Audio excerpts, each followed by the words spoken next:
Hello everyone, this is me Pratyush and this is your amazing channel cracking class 12th और BSc केम। ठीक है, अच्छा इस वीडियो में हम लोग क्या कहते हैं, पूरा जेईई मेंस का जो 2023 का क्वेश्चन पेपर है, इस वीडियो में क्या मतलब इस प्लेलिस्ट में हम लोग पूरा जेईई मेंस का 2023 का क्वेश्चन पेपर जो कि शिफ्ट 1 उसी डे का शिफ्ट 2, फिर ऐसे ही जो भी 2023 में जितने भी हमारे पास सेशन 1 और सेशन 2 के जितने भी पेपर्स हुए हैं केमिस्ट्री के, वो सब आपको इस प्लेलिस्ट में मिलेंगे। Is that clear? अच्छा, अब इसके बाद आप लोग को एक बात, जेईई वाले बच्चे जो भी पहली बार दे रहे हैं, जिनका भी रिपीट है कोई बात नहीं, उनको एक बात हमेशा ध्यान रखनी है कि हमेशा जेईई मेंस में हमेशा कभी भी क्वेश्चंस रिपीट नहीं होते हैं। ठीक है, आप लोग ये सब जो क्वेश्चंस लगाते हैं ये सिर्फ आपकी प्रैक्टिस के लिए है, ये बात आप भी बहुत अच्छे से जानते हैं। इसीलिए आप जो भी वीडियो देख रहे हैं तो आप प्लीज, जैसे मान लेते हैं कि इसका ये है और इसका मान लेते हैं कि इसका ऑप्शन नंबर जो है 2 करेक्ट है। ठीक है, अच्छा तो आप लोग सिर्फ ये मत देखें कि वो 2 करेक्ट है, आप लोग ये देखें कि वो कैसे करेक्ट हो रहा है, उसका मेथड कैसे, बेंजीन कैसे रिएक्ट कर रहा है, कैसे वो रेजोनेंस में जा रहा है। आप लोग को एक एक मेथड देखना ही पड़ेगा अपने आने वाले फ्यूचर के टेस्ट के लिए। अगर आप लोग सिर्फ आंसर देख रहे हैं तो सिर्फ आप लोग की ये गलती हो रही है कि आप लोग क्वेश्चन तो देख रहे हैं, उसका आंसर देख रहे हैं, ये याद कर रहे हैं, लेकिन वो कैसे मेथड से हो रहा है, उस मेथड से आने वाले सारे आगे वाले क्वेश्चंस कैसे होंगे वो आप लोग को नहीं पता है। तो प्लीज इस तरह ध्यान रखिए कि आपका रिवीजन पेपर है नेक्स्ट ईयर के लिए। ठीक है, इस तरह आप लोग पढ़िए तो आप लोग को एक एक क्लियरिटी बहुत अच्छे से आएगी, वरना प्रॉब्लम आप ही लोग को क्रिएट करेगा। वो क्यों करेगा? क्योंकि आप लोग को मेथड ही नहीं आता होगा, आप सिर्फ रट रहे हैं। तो प्लीज रटने की कोशिश नहीं करना यार। आई होप तुम मेरी बात समझ पा रहे हो ना, एकदम क्लियर बात समझा रहे हैं, कोई भी इधर उधर की हवा बातें नहीं है। ठीक है, और चलो स्टार्ट करते हैं, बिना कोई भी टाइम नहीं वेस्ट करेंगे डायरेक्ट। तो हमारा ये शिफ्ट 1 का पेपर है, 24 जैन का पेपर है। ठीक है, यहाँ पर इस क्वेश्चन में क्या कह रहा है, A B formed in the following set of reactions are. अच्छा ठीक है, देखो ये हमारे पास क्या है, एक तरह से ये बेंजाइल अल्कोहल है। ठीक है, उसके साथ ये OH ग्रुप अटैच है। यहाँ पे क्या है, ये हमारे पास एस्टर है, क्या है, अरे सॉरी ईथर है। क्या है? Ether, carbon O carbon ether, C double bond O carbon, ये हमारे पास आता है एस्टर। ठीक है, अच्छा तो यहाँ पे ये हमारे पास, इसको हम लोग मिथॉक्सी बेंजीन या मिथॉक्सी फिनॉल वगैरह वगैरह वो सब बात अलग है। यहाँ पे क्या है, बेंजाइल अल्कोहल है। तो यहाँ पे दोनों को HBr के साथ रिएक्ट करा रहे हैं और A और B पूछ रहे हैं। ठीक है, अच्छा अब एक बात आप लोग को ये बहुत अच्छे से ध्यान रखने वाली बात है कि जो बेंजीन के साथ डायरेक्टली जो OH ग्रुप अटैच है ये कभी नहीं निकलता है। आप लोग को अगर ध्यान हो, डाउस प्रोसेस अगर कभी हम लोग बनाते थे तो यहाँ पे ONA जा करके अटैच करते थे, कुछ याद आ रहा है, वही फिनॉल की प्रिपरेशन के लिए। तो यहाँ पे ये OH ग्रुप तो हटेगा नहीं, तो OH ग्रुप कहाँ से हटेगा? OH ग्रुप यहाँ से हटेगा। क्यों? क्योंकि कार्बन और ऑक्सीजन यहाँ पे इलेक्ट्रोनेगेटिविटी डिफरेंस है, तो यहाँ से ये बॉन्ड को ब्रेक करेगा। तो यहाँ से एक न्यूक्लियोफाइल जाएगा और एक न्यूक्लियोफाइल आएगा। अब यहाँ पे H प्लस Br माइनस, तो यहाँ से एक न्यूक्लियोफाइल जाएगा, ये जाएगा और ये वाला न्यूक्लियोफाइल आएगा। तो इसलिए Br जाके यहाँ पे अटैच होगा, तो Br यहाँ पे अटैच हो गया। ठीक, अब आप लोग भी सोच रहे होंगे तो यहाँ पे Br लगा देते हैं। नहीं, क्यों? क्योंकि यहाँ पे ध्यान दो, OH3 है, यहाँ पे OH है, फिर से ये OH नहीं निकलेगा। तो क्या होगा यहाँ पे जब ये OH नहीं निकलेगा तो यहाँ से देखो कैसे, O है और CH3 है, फिर यहाँ पे माइनस है, यहाँ पे प्लस है। ठीक है, और HBr में H प्लस है, Br माइनस है, तो प्लस माइनस को मिलाओ जल्दी से। तो यहाँ से क्या होगा, CH3 Br निकल जाएगा और OH ग्रुप जाके यहाँ पे अटैच हो जाएगा। तो नीचे अटैच हो जाएगा OH, ये रहा पूरा हमारे पास बेंजीन और यहाँ पे आया OH। कुछ समझ आया? पक्का? कैसे हुआ सब कुछ अच्छे समझ आया? क्योंकि भाई ये जो ऑक्सीजन है, ये ऑक्सीजन के पास है लोन पेयर, तो ये लोन पेयर अटैक मारेंगे इस H प्लस आयन पे, तो वो H प्लस को अपनी तरफ अट्रैक्ट करेंगे, तो CH3 और OH का बॉन्ड भी वीक हो जाएगा। अब जैसे ही बॉन्ड वीक हो जाएगा तो ये CH3 जाकर के अटैक मारेगा, किसके ऊपर? Br के ऊपर अटैक मारेगा। ठीक, तो यहाँ पे हम लोग देख लेते हैं हमारा ऑप्शन नंबर 2, यहाँ पे CH2Br जो कि CH2Br है, और दूसरा OH आ रहा है, दूसरा OH और OH आ रहा है। तो हमारे पास ऑप्शन नंबर 2 क्या हो जाएगा, करेक्ट हो जाएगा। और इधर और एक बार देखो, यहाँ पे क्या है, देखो जैसे ये हमारे पास क्या है, ये पूरा कंपाउंड हमको दिया हुआ था, HBr के साथ ट्रीट कराया, तो नीचे क्या आ गया, देखो मैंने इसलिए कलर भी चेंज कर दिया। तो यहाँ पे क्या है, CH2Br और ऊपर क्या आ गया, OH, तो हमारे पास ए वाला कंपाउंड बन गया। ठीक है, HBr provide Br ion, the CH2 group is reactive toward HBr undergoing substitution where OH group is released by Br। ठीक है, मतलब कह रहा है कि हमारे पास जो HBr से Br आयन मिल रहा है वो CH2 ग्रुप रिएक्टिव है, उसी के साथ ये HBr रिएक्ट करेगा। बाकी जो हमारे पास जो OH ग्रुप है ये अनरिएक्टिव, ये इसके साथ रिएक्ट नहीं करेगा। क्यों? क्योंकि ये बिजी है रेजोनेंस में, इसलिए। तो यहाँ पे क्या है, CH2OH से हमको क्या बनाना है, CH2Br बनाना था। अब यहाँ पे क्या है, देखो यहाँ पे आके H लग गया और CH3Br निकल गया। When we treat a methoxy group with HBr, methoxy group को हम लोग ने HBr के साथ ट्रीट किया, under heat HBr attack the bond between the oxygen and the CH2 group, वो इस तरह, बस। ठीक है, तो जो ऑक्सीजन एटम है वो मोर स्ट्रांगली अटैच्ड है टू द बेंजीन रिंग, तो वो तो हटेगा नहीं due to resonance, so bond between oxygen and CH3 break हो जाएगा, सो फॉर्मिंग CH3Br।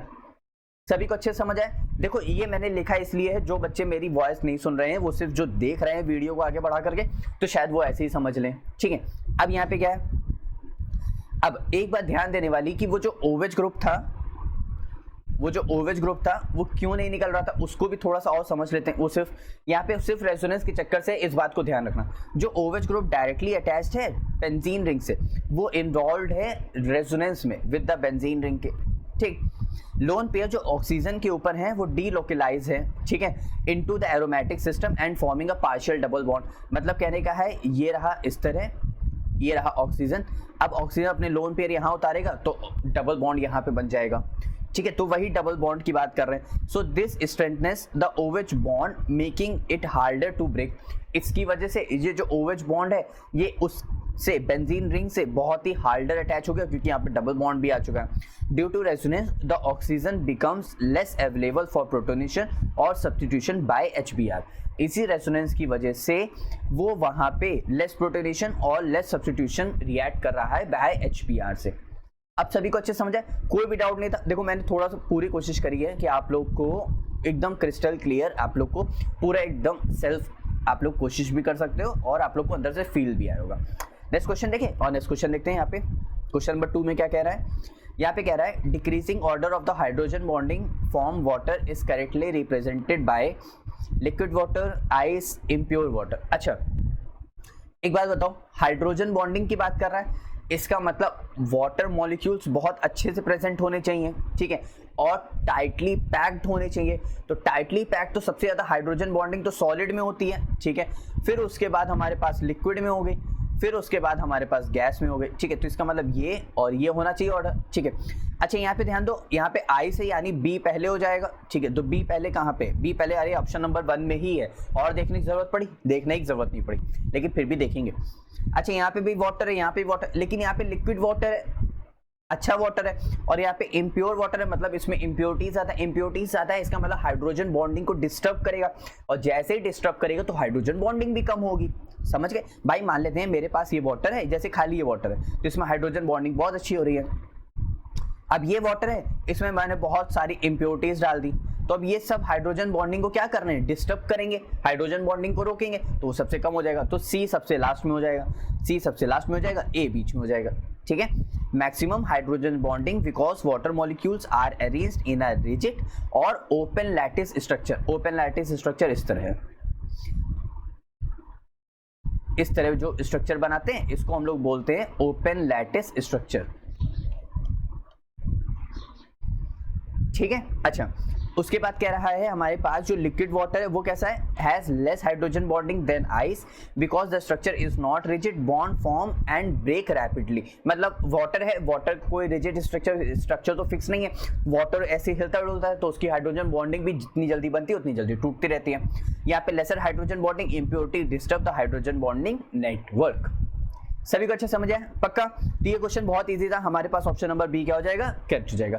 अच्छा यहाँ पे भी एक ट्रिक भी ध्यान रख लेना, वो मैंने ट्रिक लिखी हुई है, हाइड्रोजन बॉन्ड जो है वो डायरेक्टली प्रोपोर्शनल है टेम्परेचर के, मतलब जितना ज्यादा टेम्परेचर बढ़ाओगे उतनी कम हाइड्रोजन बॉन्डिंग, जितना कम टेम्परेचर उतनी ज्यादा हाइड्रोजन बॉन्डिंग। कम टेम्परेचर में वो फ्रीज में ही होने लगेगा, तो वही मेरा मतलब था कि वो सॉलिड आएगा, फिर लिक्विड, फिर गैस में आता जाएगा। तो यहाँ पे decreasing order of hydrogen bonding, is that clear? ठीक है, और नेक्स्ट क्वेश्चन देखिए और देखते हैं। तो यहाँ पे क्वेश्चन नंबर 3 में क्या कह रहा है, increasing order of stability of the resonance structure is. अच्छा, यहाँ पे हमको 4 स्ट्रक्चर दे रखे हुए, ठीक है। अब यहाँ पे पूछ रहा है इंक्रीजिंग ऑर्डर ऑफ स्टेबिलिटी, ना कि डिक्रीजिंग ऑर्डर ऑफ स्टेबिलिटी। अच्छा, एक बात मैं आप लोगों को बता देना चाहता हूँ, ये नीट का क्वेश्चन तो है ही है, लेकिन एक प्रॉब्लम ये है कि इसमें ये सारे के सारे आंसर इन्होंने गलत दिए हुए हैं। देखो, ऑल इनकरेक्ट, यहाँ पे सारे के सारे जितने भी हमारे पास यहाँ पे आंसर है वो सारे के सारे क्या है बच्चों, इनकरेक्ट है। इनकरेक्ट होने की वजह से ये सभी को, इसमें सभी को मार्क्स मिले थे, तो इसीलिए हम इसको बोलते हैं बोनस क्वेश्चन। बोनस क्वेश्चन का मतलब है इसका आंसर सभी को मिला। यहाँ पे option number A B C D, अब हम पहचानेंगे कैसे इसमें इंक्रीजिंग ऑर्डर ऑफ स्टेबिलिटी कैसे है, वो हम इस तरह पहचानेंगे कि हम लोग को पहले देखना है ऑक्टेट सबका कंप्लीट है कि नहीं, पहली बात, ठीक। दूसरा देखना है कि पॉजिटिव और निगेटिव चार्ज अपोजिट चार्जेस होने चाहिए। अगर सेम चार्ज है तो उसकी स्टेबिलिटी कम है, हाईली अनस्टेबल है।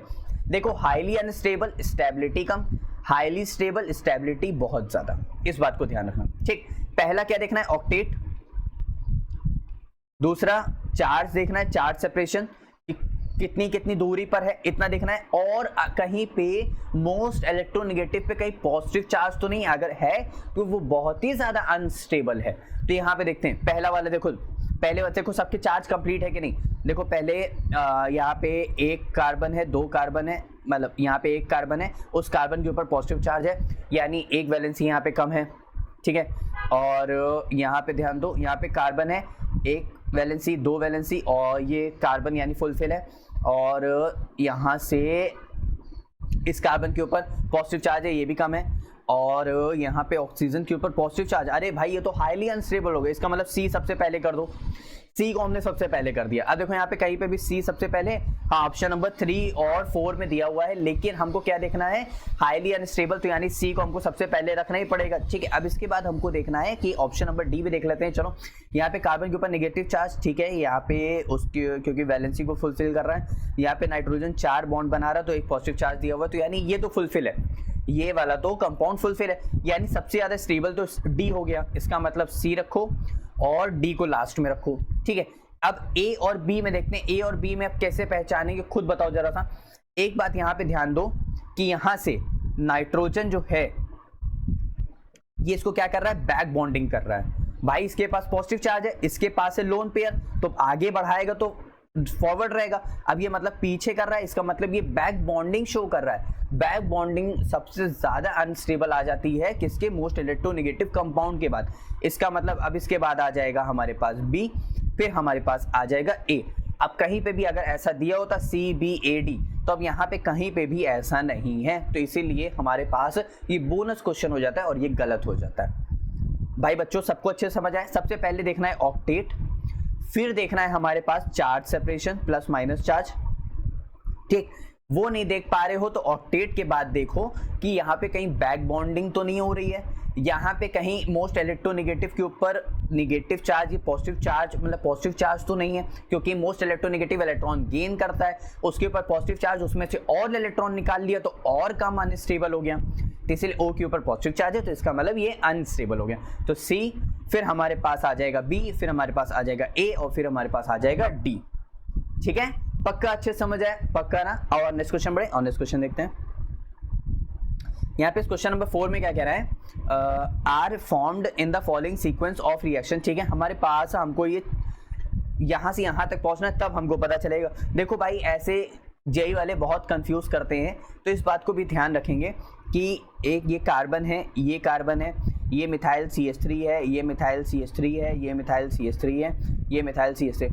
अगर आप लोग हैबिचुअल हो गए उन सबसे एमी से और इस तरह लाइन से, तो आप लोग बहुत अच्छी बात है। अगर हैबिचुअल नहीं हो पाए तो अपने मन से एक बार बना के देख लिया करो। खैर आगे बढ़ते हैं। अब यहाँ पे कह रहा है ये पूरा कंपाउंड दे रखा है, इसको हम लोग NaCN के साथ ट्रीट करा रहे हैं। अरे बहुत ईजी है भाई, एक बात बताओ, ये हमको इस तरह दिख रहा है C डबल बॉन्ड O, और ये हमारे पास CH3 है। तो हमने क्या किया, हमने यहाँ से इसका एक बॉन्ड ब्रेक किया, इसका एक बॉन्ड ब्रेक किया, यहाँ पे ऑक्सीजन के ऊपर माइनस चार्ज चढ़ा है, कार्बन के ऊपर प्लस चार्ज आ रहा है। NaCN CN ये माइनस, पॉजिटिव वाला कहाँ टैग मानेगा, यहाँ पे, तो यहाँ पे बना देगा ONA। नीचे क्या चला जाएगा, CN चला जाएगा, तो यहाँ पे आ जाएगा हमारे पास ये रहा कार्बन और ये रहा हमारे पास CH3, और ये आ गया हमारे पास साइनाइड। बस समझ आया? कुछ करना था? नहीं करना था। तो अब यहाँ पे हमारे पास क्या कह रहा है, इसके बाद हमारे पास ACOH। AC क्या है? Acetate, CH3CO। अब यहाँ पे O क्या है? O बाकी क्या है? OH, तो CH3CO, यानी ये हमारे पास क्या आ गया? Acetic acid. और अगर ये H हटा दे तो एसीटेट। ठीक है, पक्का? और देखते हैं, तो यहाँ पे हमारे पास ऐसे ही कंपाउंड दिया हुआ है, NaCN के साथ ट्रीट कराया। तो यहाँ पे ये हमने CH3 को हमने नीचे कर दिया, कार्बन के ऊपर पॉजिटिव चार्ज आया था तो उसके साथ CN लगा दिया, ऊपर माइनस चार्ज तो Na लगा दिया, यहाँ पे भी Na लगा दो, कोई फर्क नहीं पड़ता है। अब एसिटिक एसिड यहाँ पे आ रहा है, इसका मतलब हाइड्रोलिसिस कर रहा है, यानी यहाँ पे एसिडिफिकेशन रिएक्शन हो रही है, तो यहाँ से वो H+ देगा, तो इसीलिए यहाँ से Na निकल जाएगा और H+ आ जाएगा। और साइनाइड का, सुनना मेरी बात ध्यान से, साइनाइड का जब भी हाइड्रोलिसिस करते हैं तो हम लोग को कार्बोक्सिलिक एसिड मिलता है। इससे पहले साइनाइड का अगर पार्शियल हाइड्रोलिसिस करोगे, मैं फिर से लिख रहा हूं, पार्शियल हाइड्रोलिसिस, तो अमाइड बनता है C+O NH2, complete carboxylic, partial amide. और साइनाइड का अगर रिडक्शन करोगे, रिडक्शन करने पे अमीन मिलेगा। वो डिपेंड करेगा तुम्हारे पास 2 डिग्री है, 3 डिग्री है, 4 डिग्री है, लेकिन 1 डिग्री बनाएगा साइनाइड के साथ, आइसोसाइनाइड के साथ बनाएगा 2 डिग्री। ठीक, आइसोसाइनाइड होता है NC। ठीक है, अच्छा अब तो हमारे पास एसिटिक एसिड, यहाँ से क्या बना दिया? COH आ गया। ठीक है भाई, साइनाइड का हाइड्रोलिसिस कार्बोक्सिलिक एसिड बोल रहा हूँ, तो यहाँ से ये आ गया।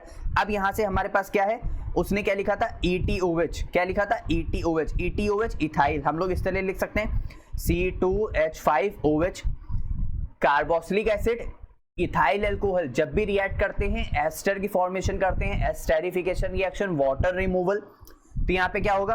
देखो मैंने इसी इथाइल एसीटेट को स्टाइल मारने के लिए मैंने उल्टा लिख दिया। होता क्या है? C2H5OH, मैंने इस OH को मैंने इधर लिख दिया, तो यहाँ पे OH। तो यहाँ से देखो वाटर रिमूवल हो रहा है, तो यहाँ से क्या हो रहा है? C+O, तो C+O, इधर से क्या जुड़ रहा है? O C2H5 है ना। तो ये हमारे पास क्या है? इथाइल एसीटेट एस्टर की फॉर्मेशन कर रहा है। ठीक है, इतनी बात क्लियर?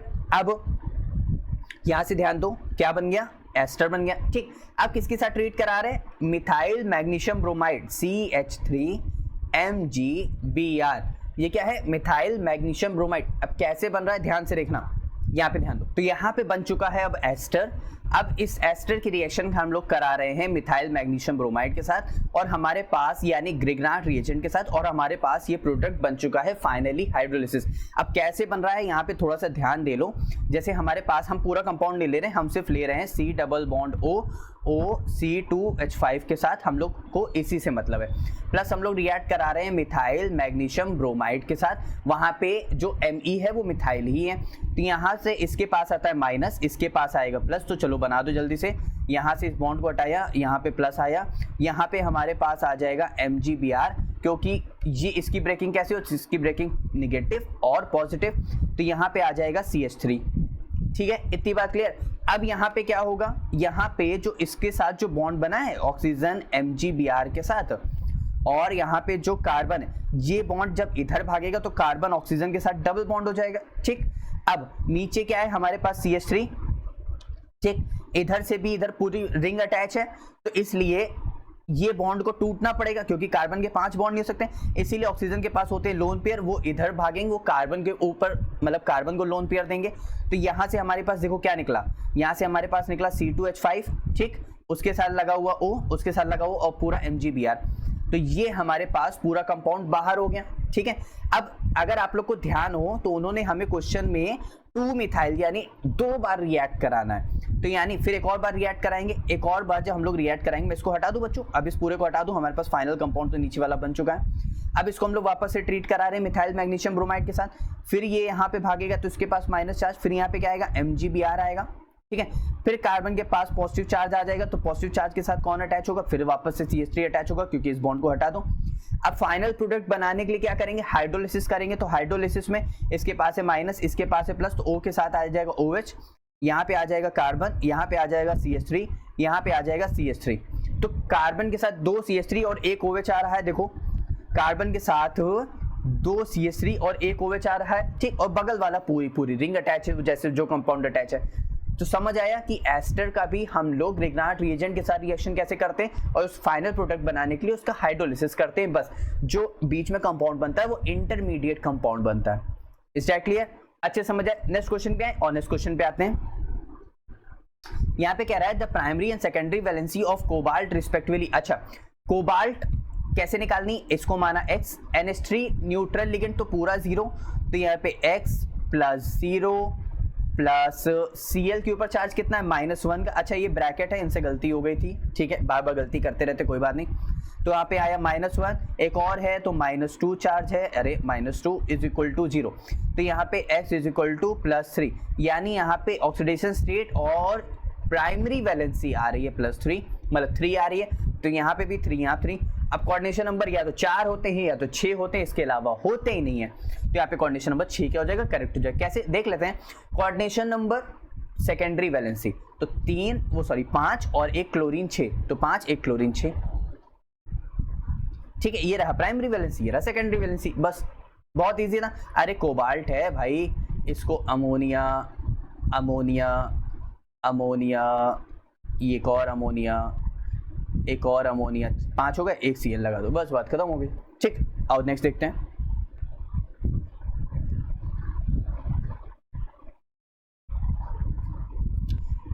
अब यहाँ पे नेक्स्ट क्वेश्चन में क्या कह रहा है, क्वेश्चन नंबर 6 में an ammonical metal salt solution give a brilliant red precipitate on addition with dimethyl glyoxime, the metal ion is।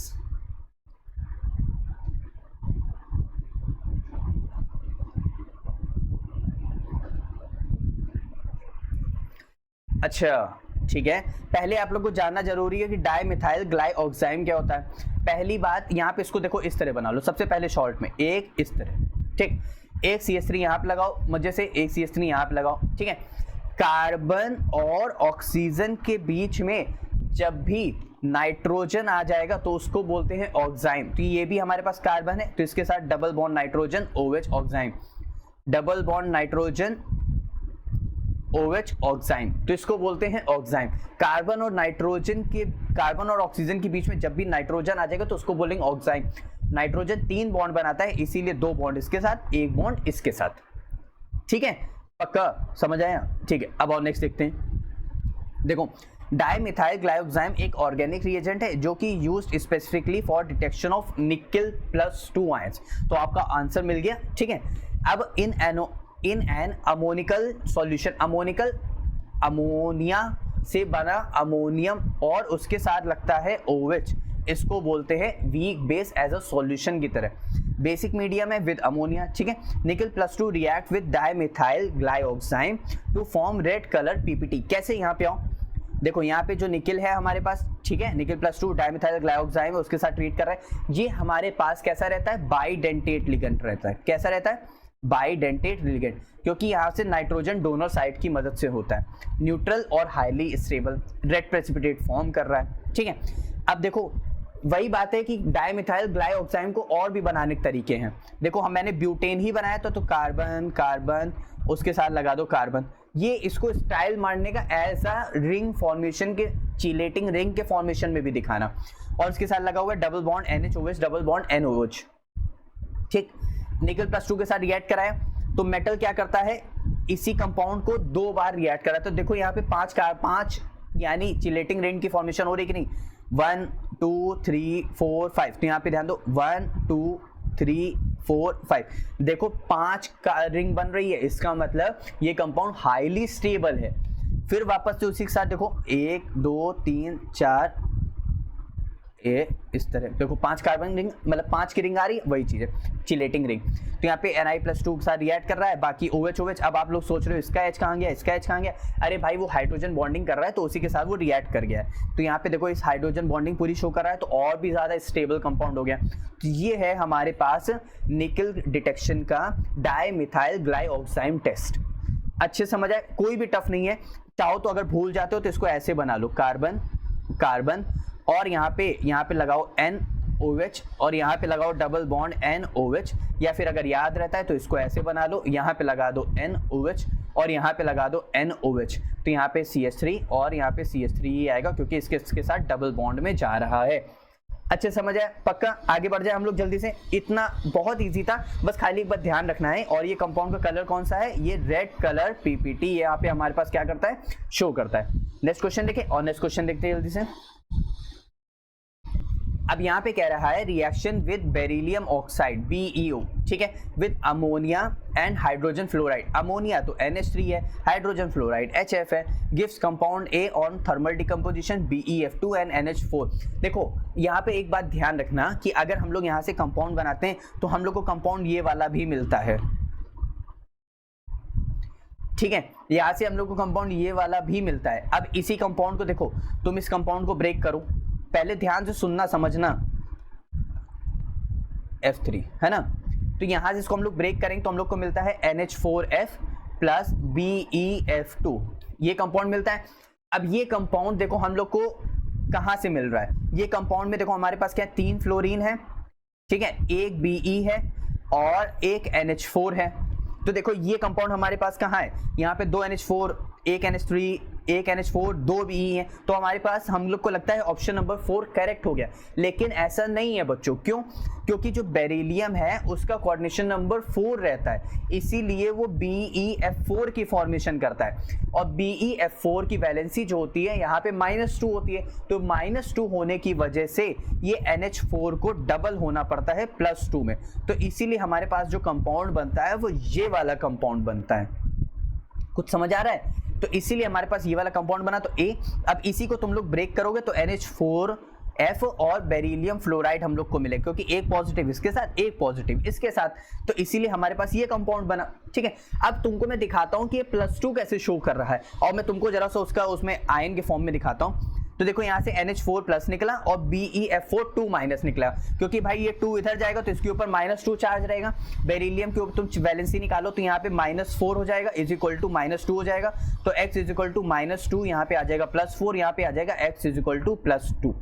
तो यहाँ पे बेरिलियम की जो वैलेंसी आ रही है वो कितनी आ रही है, +2, इसीलिए इसके ऊपर चार्ज कितना है, -2, और इसके ऊपर चार्ज कितना आ जाएगा, +2, इसीलिए NH4 जो लिया गया है वो 2 कंपाउंड लिया गया है। कुछ समझ आ रहा है, क्योंकि पहले पॉजिटिव की नेमिंग और फिर निगेटिव की नेमिंग, पक्का अच्छे समझ आए। आप लोगों को वैलेंसी भी पता चली कि बेरिलियम कैसे निकालते हैं, और आप लोग को ध्यान रख, सिर्फ इतना पता होना था कि बेरिलियम का कोऑर्डिनेशन नंबर 4 होता है, इसीलिए वो BeF4 में जाएगा, ना कि BeF3 में जाएगा, क्योंकि ऑप्शन नंबर टिपिकल मतलब थोड़ा सा पार्शियली देखे तो ये भी करेक्ट हो सकता था, ठीक है। अब नेक्स्ट क्वेश्चन पे मूव करें और जल्दी से आते हैं नेक्स्ट क्वेश्चन पे। अब यहाँ पे कह रहा है मैच लिस्ट 1 विद लिस्ट 2, ठीक है, A B C दे रखा हुआ है। अच्छा, इसमें आपको जो सबसे पहले अच्छे से आता है पहले उसको टिक कर लो। मुझे सबसे पहले आता था, मान लेते हैं ब्लास्ट फर्नेस, तो मैंने इसको आयरन के साथ मिला दिया, क्योंकि ये ब्लास्ट फर्नेस जो होता है वो आयरन की इम्प्योरिटीज को प्योरीफाई करने के लिए होता है। तो यहाँ से ये हमारे पास C का देखो फर्स्ट कहाँ पे है, C का फर्स्ट हमारे पास 1 में है और थर्ड में, यानी ये दोनों तो इनकरेक्ट हो गए, ठीक है। अच्छा, उसके बाद हमारे पास जोन रिफाइनिंग वाला भी बहुत ईजी है। जोन रिफाइनिंग वाला हमारे पास हमेशा वो सिलिकॉन की प्रिपरेशन के लिए रहता है, तो हमारे पास D का देखो थर्ड का है, D का थर्ड, बस इसमें मिल गया था, यानी ऑप्शन नंबर 1 हमारे पास करेक्ट हो गया। अच्छा, बहुत बच्चों को रिवर्बरेटरी फर्नेस नहीं पता होता, आओ मैं बता देता हूँ, पहले इसके ऑप्शन देख लेते हैं। ब्लास्ट फर्नेस का ये, जोन रिफाइनिंग का ये, इलेक्ट्रोलाइटिक सेल का हमारे पास सामने सामने, और इसका A का हमारे पास 4th, ठीक है। और देख लेते हैं, देखो जो रिवर्बरेटरी फर्नेस होता है it's a type of furnace use mainly for metallurgical operations, ये सब ओर के प्यूरिफाई के लिए है, लाइक स्मेल्टिंग ओर और रिफाइनिंग मेटल्स के लिए भी यूज होता है, ठीक है। अच्छा, the material to be heated like an ore does not come into direct contact with the flame, मतलब ये इस कंपाउंड मतलब ओर को हम लोग हीट कर रहे हैं मटेरियल को, लेकिन हम लोग हीट के डायरेक्ट कांटेक्ट में नहीं ला रहे, एक तरह से उसकी गर्म हवाओं से भी उसको हीट कर रहे हैं। इंस्टेड द हीट रिफ्लेक्टेड, जिसको हम लोग बोल रहे हैं reverberated from the roof of the furnace on to the material, ठीक है। It heat the ore indirectly. Extraction, अच्छा इसका यूज कहाँ पे, एक्सट्रैक्शन ऑफ कॉपर का भी है फ्रॉम इट्स सल्फाइड और Cu2S जो हम लोग ने देखा, और दूसरा also use in the extraction of tin और लेड समटाइम्स, ठीक, पक्का अच्छे समझ आया। तो मुझे पता था बहुत बच्चों को शायद रिवर्बरेटेड भी नहीं पता, तो यहाँ से आई होप आप लोगों को समझ आया होगा। आगे बड़े क्वेश्चन में आप लोगों को मैच भी कॉलम भी पता चल गया, ठीक है। अब यहाँ पे क्या कह रहा है, मैच लिस्ट 1 लिस्ट 2, ठीक है बात कर रहा है। अब यहाँ पे वापस से हमारे पास क्लोरोफिल, सोडा ऐश और पूरी लिस्ट 1 हम लोग को वैसे ही दे रखी है। फिर से हम लोग को मैच द कॉलम करना है और चलो जल्दी से हम लोग कर लेते हैं। लिस्ट 1 में हमारे पास दे रखा हुआ है क्लोरोफिल, सोडा ऐश, डेंटिस्ट्री। अरे भाई ये एकदम कॉमन लिख देंगे तो क्या चला जाएगा, वही डेंटिस्ट में यूज हो रहा है। डेंटिस्ट में तो इसका मतलब हमारे पास ऑर्नामेंटल वर्क्स में ही यूज होगा, यूज्ड इन वाइट वॉशिंग। अच्छा ठीक है, अब सबसे इजी वाला पहले करते हैं। क्लोरोफिल में हमारे पास यहाँ पे मैग्नीशियम प्रेजेंट रहती है। आप लोग को पता है आर्टिफिशियल क्लोरोफिल भी है जिसमें हमारे पास जिंक रहता है, कॉपर रहता है और हाँ निकल भी रहता है। तो आप लोग देख लेना, मुझे कॉपर में थोड़ा सा डाउट हो रहा है लेकिन जिंक और निकल तो रहता है। तो यहाँ पे आर्टिफिशियल तो यहाँ पे क्लोरोफिल चला जाएगा, मैग्नीशियम है, ठीक है। सोडा ऐश का कॉमन नेम है sodium carbonate, common name sodium carbonate. तो हमारे पास ए का थर्ड, बी का फर्स्ट, ए का थर्ड, बी का फर्स्ट, यानी ऑप्शन नंबर हमारे पास 2 क्या हो गया, करेक्ट हो गया। बाकी देखने की जरूरत है, चलो देख लेते हैं। Used in white washing calcium sulphate, नहीं, used in white washing calcium hydroxide, और dentist ornamental work calcium sulphate, ठीक है। तो ये used in white washing calcium hydroxide. और देख लेते हैं जल्दी से। Chlorophyll contain magnesium essential for photosynthesis, it capture light energy का नाम क्या करता है, हेल्प करता है। Soda ash common name sodium carbonate, you widely used in glass manufacturing and detergent etcetera, ठीक है। अच्छा, डेंटिस्ट्री ऑर्नामेंटल वर्क जो है वो calcium sulphate, used in cast and moulds. मतलब कहने का आप लोग का मान लेते किसी का हाथ फ्रैक्चर हो जाता है तो प्लास्टर चढ़ा रहता है, तो एक कास्ट पूरी चढ़ी रहती है, उसको बोलते हैं। मोल्ड मतलब उसका किसी भी आकार में उसको ले लेना, तो बस वही चीज है, ठीक है। व्हाइट वॉशिंग हमारे पास कैल्शियम हाइड्रोक्साइड, जिसका एक और कॉमन नेम है क्या, स्लेक्ड लाइम। क्या बोलते हैं उसको, स्लेक्ड लाइम। पक्का अच्छे समझ आया, कोई भी डाउट नहीं था। ऑनेस्ट क्वेश्चन देखा, ऑनेस्ट क्वेश्चन देखते हैं। अब यहाँ पे कह रहा है इन द फॉलोइंग रिएक्शन ए, अच्छा ठीक है, ये पूरा कंपाउंड दिया HBr, ठीक है, दे रहा है। ए मेजर प्रोडक्ट पूछ रहा है, हाँ तो भाई ठीक है, डबल बॉन्ड है, यहाँ पे माइनस चार्ज आएगा, यहाँ पे प्लस चार्ज आएगा, तो यहाँ पे HBr डायरेक्ट अटैक मार जाना चाहिए, हो जाना चाहिए, नहीं, गलत। अब यहाँ से सुनो, जिस कार्ब यहाँ पे, अच्छा एक बात बताऊं, यहाँ पे माइनस चार्ज आएगा ना, अरे यहाँ पे माइनस चार्ज आएगा, यहाँ पे प्लस चार्ज आएगा, रिंग के साथ लगे हुए कार्बन पे पॉजिटिव चार्ज है, तो वो शो करता है रिंग एक्सपेंशन। क्या शो करेगा, रिंग एक्सपेंशन रीअरेंजमेंट। क्या शो करेगा, रिंग एक्सपेंशन रीअरेंजमेंट। और मैं तुम लोग को थोड़ा सा बता देता हूं, देखो जो रिंग एक्सपेंशन रीअरेंजमेंट होता है वो पहली बात इनमें ही शो करेगा 3 4 5। अगर स्टेबिलिटी ऑर्डर देखेंगे तो सबसे पहले 6 6 5 4 3, नहीं 6 5 7 4 3, ठीक है। अच्छा, ये रिंग एक्सपेंड नहीं होगा क्योंकि वो स्टेबल है। ये रिंग एक्सपेंड हो सकता है 5 में कन्वर्ट होगा, 7 वाला भी तो हो सकता है इनमें बढ़ने, नहीं 7 वाला वो 8 में चला जाएगा, और 8 वाला हाईली अनस्टेबल होता है, और 4 और 3, ठीक है। अच्छा, तो directly attach carbon with the positive charge to the ring expansion rearrangement show करेगा, ठीक है। अब कैसे, और यहाँ पे ध्यान देते, थोड़ा समझने की कोशिश करते हैं। देखो यहाँ पे पॉजिटिव चार्ज है, अब रिंग एक्सपेंशन रीअरेंजमेंट का मतलब है कि इसके बगल ये जो हमारे पास है ये, अब ये वाली रिंग क्या होगी, ये जो बॉन्ड है ये टूटेगा। जैसे ही ये बॉन्ड टूटेगा तो इस कार्बन पे आएगा पॉजिटिव चार्ज, इस पे आएगा नेगेटिव चार्ज। ये नेगेटिव चार्ज के साथ इस तरह ये बॉन्ड बनना स्टार्ट हो जाएगा। जैसे ही ये बॉन्ड बनेगा, देखो मैं बना के दिखाता हूं, एक इस तरह, ए देखो 5 कार्बन की रिंग बन गई। अब इसको थोड़ा अच्छे से बनाने के लिए हम इसको इस तरह बना देते हैं, बस देखो इसके साथ अब ये कार्बन है, ये 5 कार्बन की रिंग में आ गया, ये कार्बन आ गया। अब इसके साथ 2 CH3 लगे हुए, तो देखो 2 CH3 लगे हैं। उसके बगल वाले कार्बन के पास पॉजिटिव चार्ज था, उसके बगल वाले कार्बन के पास पॉजिटिव चार्ज है, ठीक है। देखो इस तरह बना, उसके बाद ये इस तरह बन गया, ठीक है। अब यहाँ से क्या हो रहा है, मिथाइल शिफ्ट हो रहा है। क्या हो रहा है, मिथाइल शिफ्ट। मिथाइल शिफ्ट मतलब ये मिथाइल उठ के 1,2 हाइड्राइड शिफ्ट, 1,2 मिथाइल शिफ्ट। तो यहाँ से 1 और 2, यहाँ से क्या हो रहा है, मिथाइल शिफ्ट हो रहा है। तो यहाँ से मिथाइल शिफ्ट कर दो, देखो मिथाइल इधर आ गया, ठीक। अब इस कार्बन क्या आ गया, पॉजिटिव चार्ज। अब जैसे इस कार्बन पे पॉजिटिव चार्ज आया, ये Br यहाँ पे अटैक मारेगा, तो ये पूरा कंपाउंड हमारे पास इस तरह फॉर्मेशन हो जाएगी।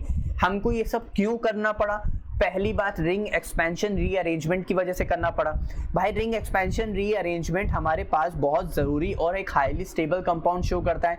वो कार्बन के साथ मतलब रिंग के साथ लगे हुए कार्बन के साथ जो पॉजिटिव चार्ज है उसके साथ डायरेक्टली शो करता है, फिर वो रिंग को एक्सपैंड करता है, फिर बॉन्ड को, भाई रिंग को एक्सपैंड कैसे करेगा रिंग को एक्सपैंड कैसे करेगा, ये बॉन्ड ब्रेक करेगा तो इसके साथ ही अटैचमेंट होगा जिससे रिंग की फॉर्मेशन हो जाएगी। अब यहाँ पे मिथाइल शिफ्ट क्यों हो रहा है, क्योंकि हमको यहाँ पे देखो एक पॉजिटिव चार्ज इस कार्बन के साथ, इस कार्बन के साथ और ये कार्बन, हमको यहाँ पे टर्शरी कार्बन मिल रहा है, तो इसलिए देखो यहाँ पे टर्शरी है कि नहीं है, 1 2 और 3, इसलिए ठीक है, तो यहाँ पे टर्शरी मिल रहा है तो इसलिए टर्शरी वाला कार्बोकेटाइन ज्यादा स्टेबल होता है, इसीलिए मिथाइल शिफ्ट हुआ और बीआर ने फिर इसके ऊपर अटैक मारा तो हमारे पास ये कंपाउंड बन गया।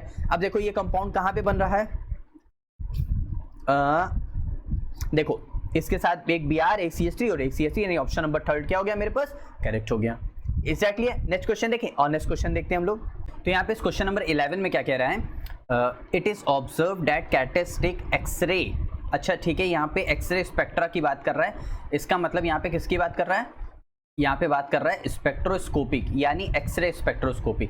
अच्छा ठीक है, मैं मान लेता हूँ आप लोग को एक्सरे स्पेक्ट्रोस्कोपी कुछ भी नहीं आता है, ठीक है। Shows regularity when frequency of the power n पूछ रहा है, ठीक है, v ये म्यू है, ठीक है, उसकी पावर n है और n की वैल्यू पूछ रहा है, अच्छा ठीक है, इस प्लॉट अगेंस्ट z, अच्छा ठीक है। ये यहाँ पे देखो थोड़ा सा क्या कहते हैं एटॉमिक स्ट्रक्चर चैप्टर पता होने की बात है, और जैसे अगर मान लो कभी कभी जैसे जो जेई के क्वेश्चंस हैं वो बहुत ही ज़्यादा वो डीप में भी पूछ लेते हैं, तो वहाँ से भी ऐसे क्वेश्चंस फंस जाते हैं। अब वो हम करेंगे कैसे, तो यहाँ पे जो इक्वेशन पूछ रहा है वो मोस्ले की पूछ रहा है, किसकी पूछ रहा है, मोस्ले इक्वेशन पूछ रहा है, मोस्ले लॉ पूछ रहा है, या फिर मोस्ले लॉ ऑफ स्पेक्ट्रोस्कोपी पूछ रहा है, क्योंकि जो एक्सरे सुनना मेरी बात ध्यान से, जो एक्सरे स्पेक्ट्रोस्कोपी है वो मोस्ले के लॉ पे भी बेस्ड है, ठीक है, मतलब वहीं से मोस्ले ने भी अपना लॉ निकाला था, इतनी बात क्लियर।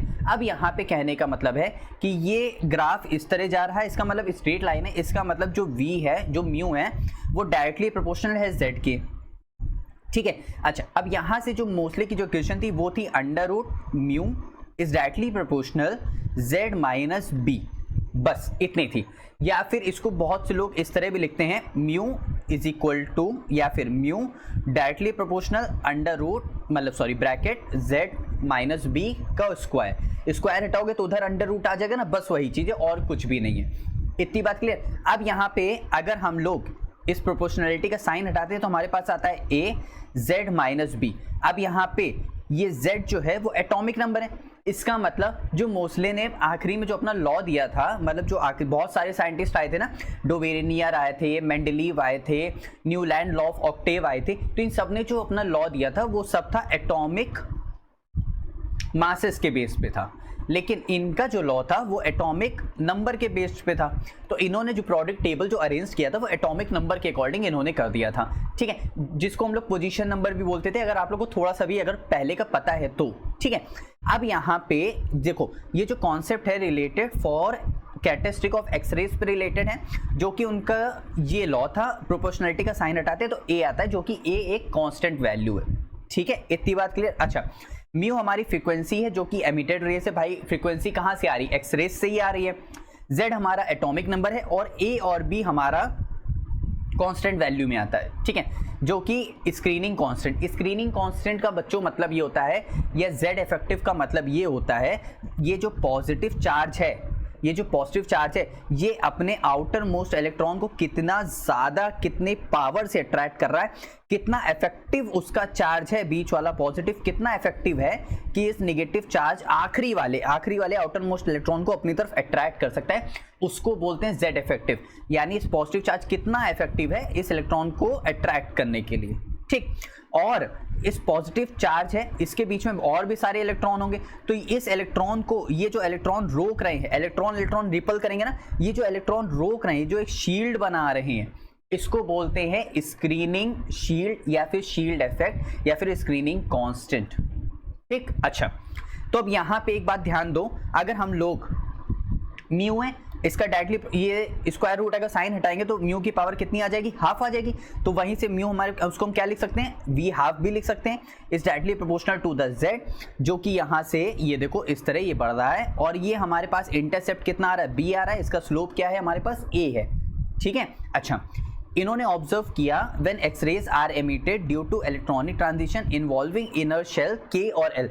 ये बात हो रही है एक्सरे स्पेक्ट्रोस्कोपी। जब इन्होंने एक्सरे स्पेक्ट्रोस्कोपी को ऑब्जर्व किया तो उन्होंने कहा था कि हमारे पास ये जो ऑर्बिट जो शेल्स हैं तो के और एल में से ज़्यादा एमिटेड हो रहे हैं। ठीक है, the frequency mu of the emitted X rays depend on the atomic number, जो कि हमारे पास शेल्स का क्या देते हैं, n इज इक्वल टू 1, फिर n इज इक्वल टू 2, फिर यहाँ पे आता है n इज इक्वल टू 3। तो ये वही चीज़ है। ठीक है, he arrange the atomic number on the basis of, मतलब he arrange the element on the basis of atomic number. अच्छा आप लोग को ये चीज़ पता चल गया, म्यू हटाया मतलब डायरेक्ट स्क्वायर रूट ये साइन हटाया तो हमारे पास कितना आ गया, ये वी हाफ आ गया, जो कि n की पावर हमारे पास कितनी हो गई है, 1/2 हो गई है।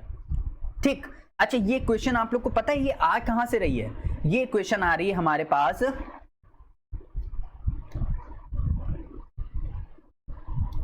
रेडबर्ग कांस्टेंट में से आ रही है। ठीक है, वो हम, अच्छा आप लोग को फॉर्मूला पता है कि नहीं पता, मैं लिख दूं, चलो 1/λ इज इक्वल टू आर, शायद ध्यान होगा यहाँ पे हमारे पास z माइनस सिग्मा का होल स्क्वायर होता था यहाँ पे, फिर ये 1/n1 का स्क्वायर माइनस का 1/n2 का स्क्वायर, ये पूरा फॉर्मूला होता था। कुछ ध्यान आ रहा है पक्का, जो कि z माइनस सिग्मा का स्क्वायर, यही तो हमारे पास z इफेक्टिव था और ये r हमारे पास कांस्टेंट और 1/, ये लैम्डा, 1/λ को हम लोग c अपॉन ये, या इसको हम लोग क्या कहते हैं, c is equal to mu upon lambda भी तो लिख सकते हैं, जिसमें से हम लोग वैसे उसको कर सकते हैं। कुछ समझ आ रहा है मैं कर क्या रहा हूँ, कुछ समझ आ रहा है कैसे ये हो रहा है पक्का।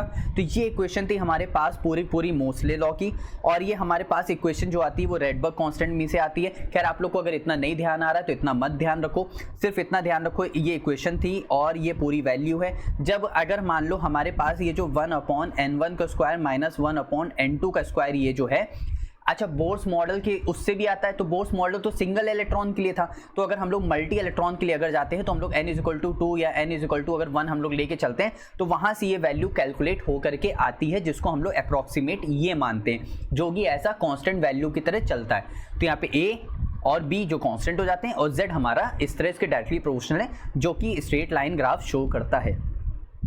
अच्छे समझ आए, कोई भी मुश्किल नहीं है, कुछ भी टफ नहीं है यहाँ तक, तो इसका ऑप्शन नंबर 4 क्या हो जाएगा, करेक्ट हो जाएगा। और नेक्स्ट क्वेश्चन देखते हैं, यहाँ पे नेक्स्ट क्वेश्चन में कह रहा है गिवन बिलो आर 2 स्टेटमेंट्स। अच्छा ठीक है, कह रहा है noradrenaline is a neurotransmitter, low level of noradrenaline is not the cause of depression in human. अच्छा ठीक है, अच्छा अब पहली बात थोड़ा सा आपको ये जो दिया हुआ है ना, ये हमारे पास क्या है, एक हार्मोन है, इसको हम क्या बोलते हैं, नोरएड्रेनालिन, नोरएड्रेनालिन।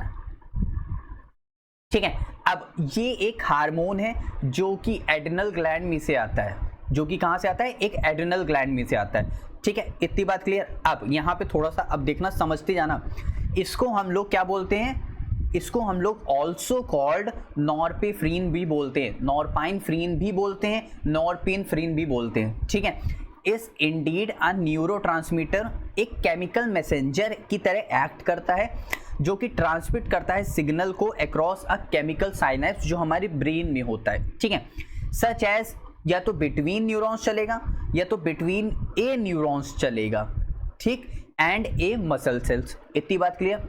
ठीक है, it is mainly release from the locus coeruleus, ठीक है, इन द ब्रेन। अब ये होता कहाँ पे, मैं आप लोग को थोड़ा सा दिखा देता हूँ, फील करने वाली भी बात होती है।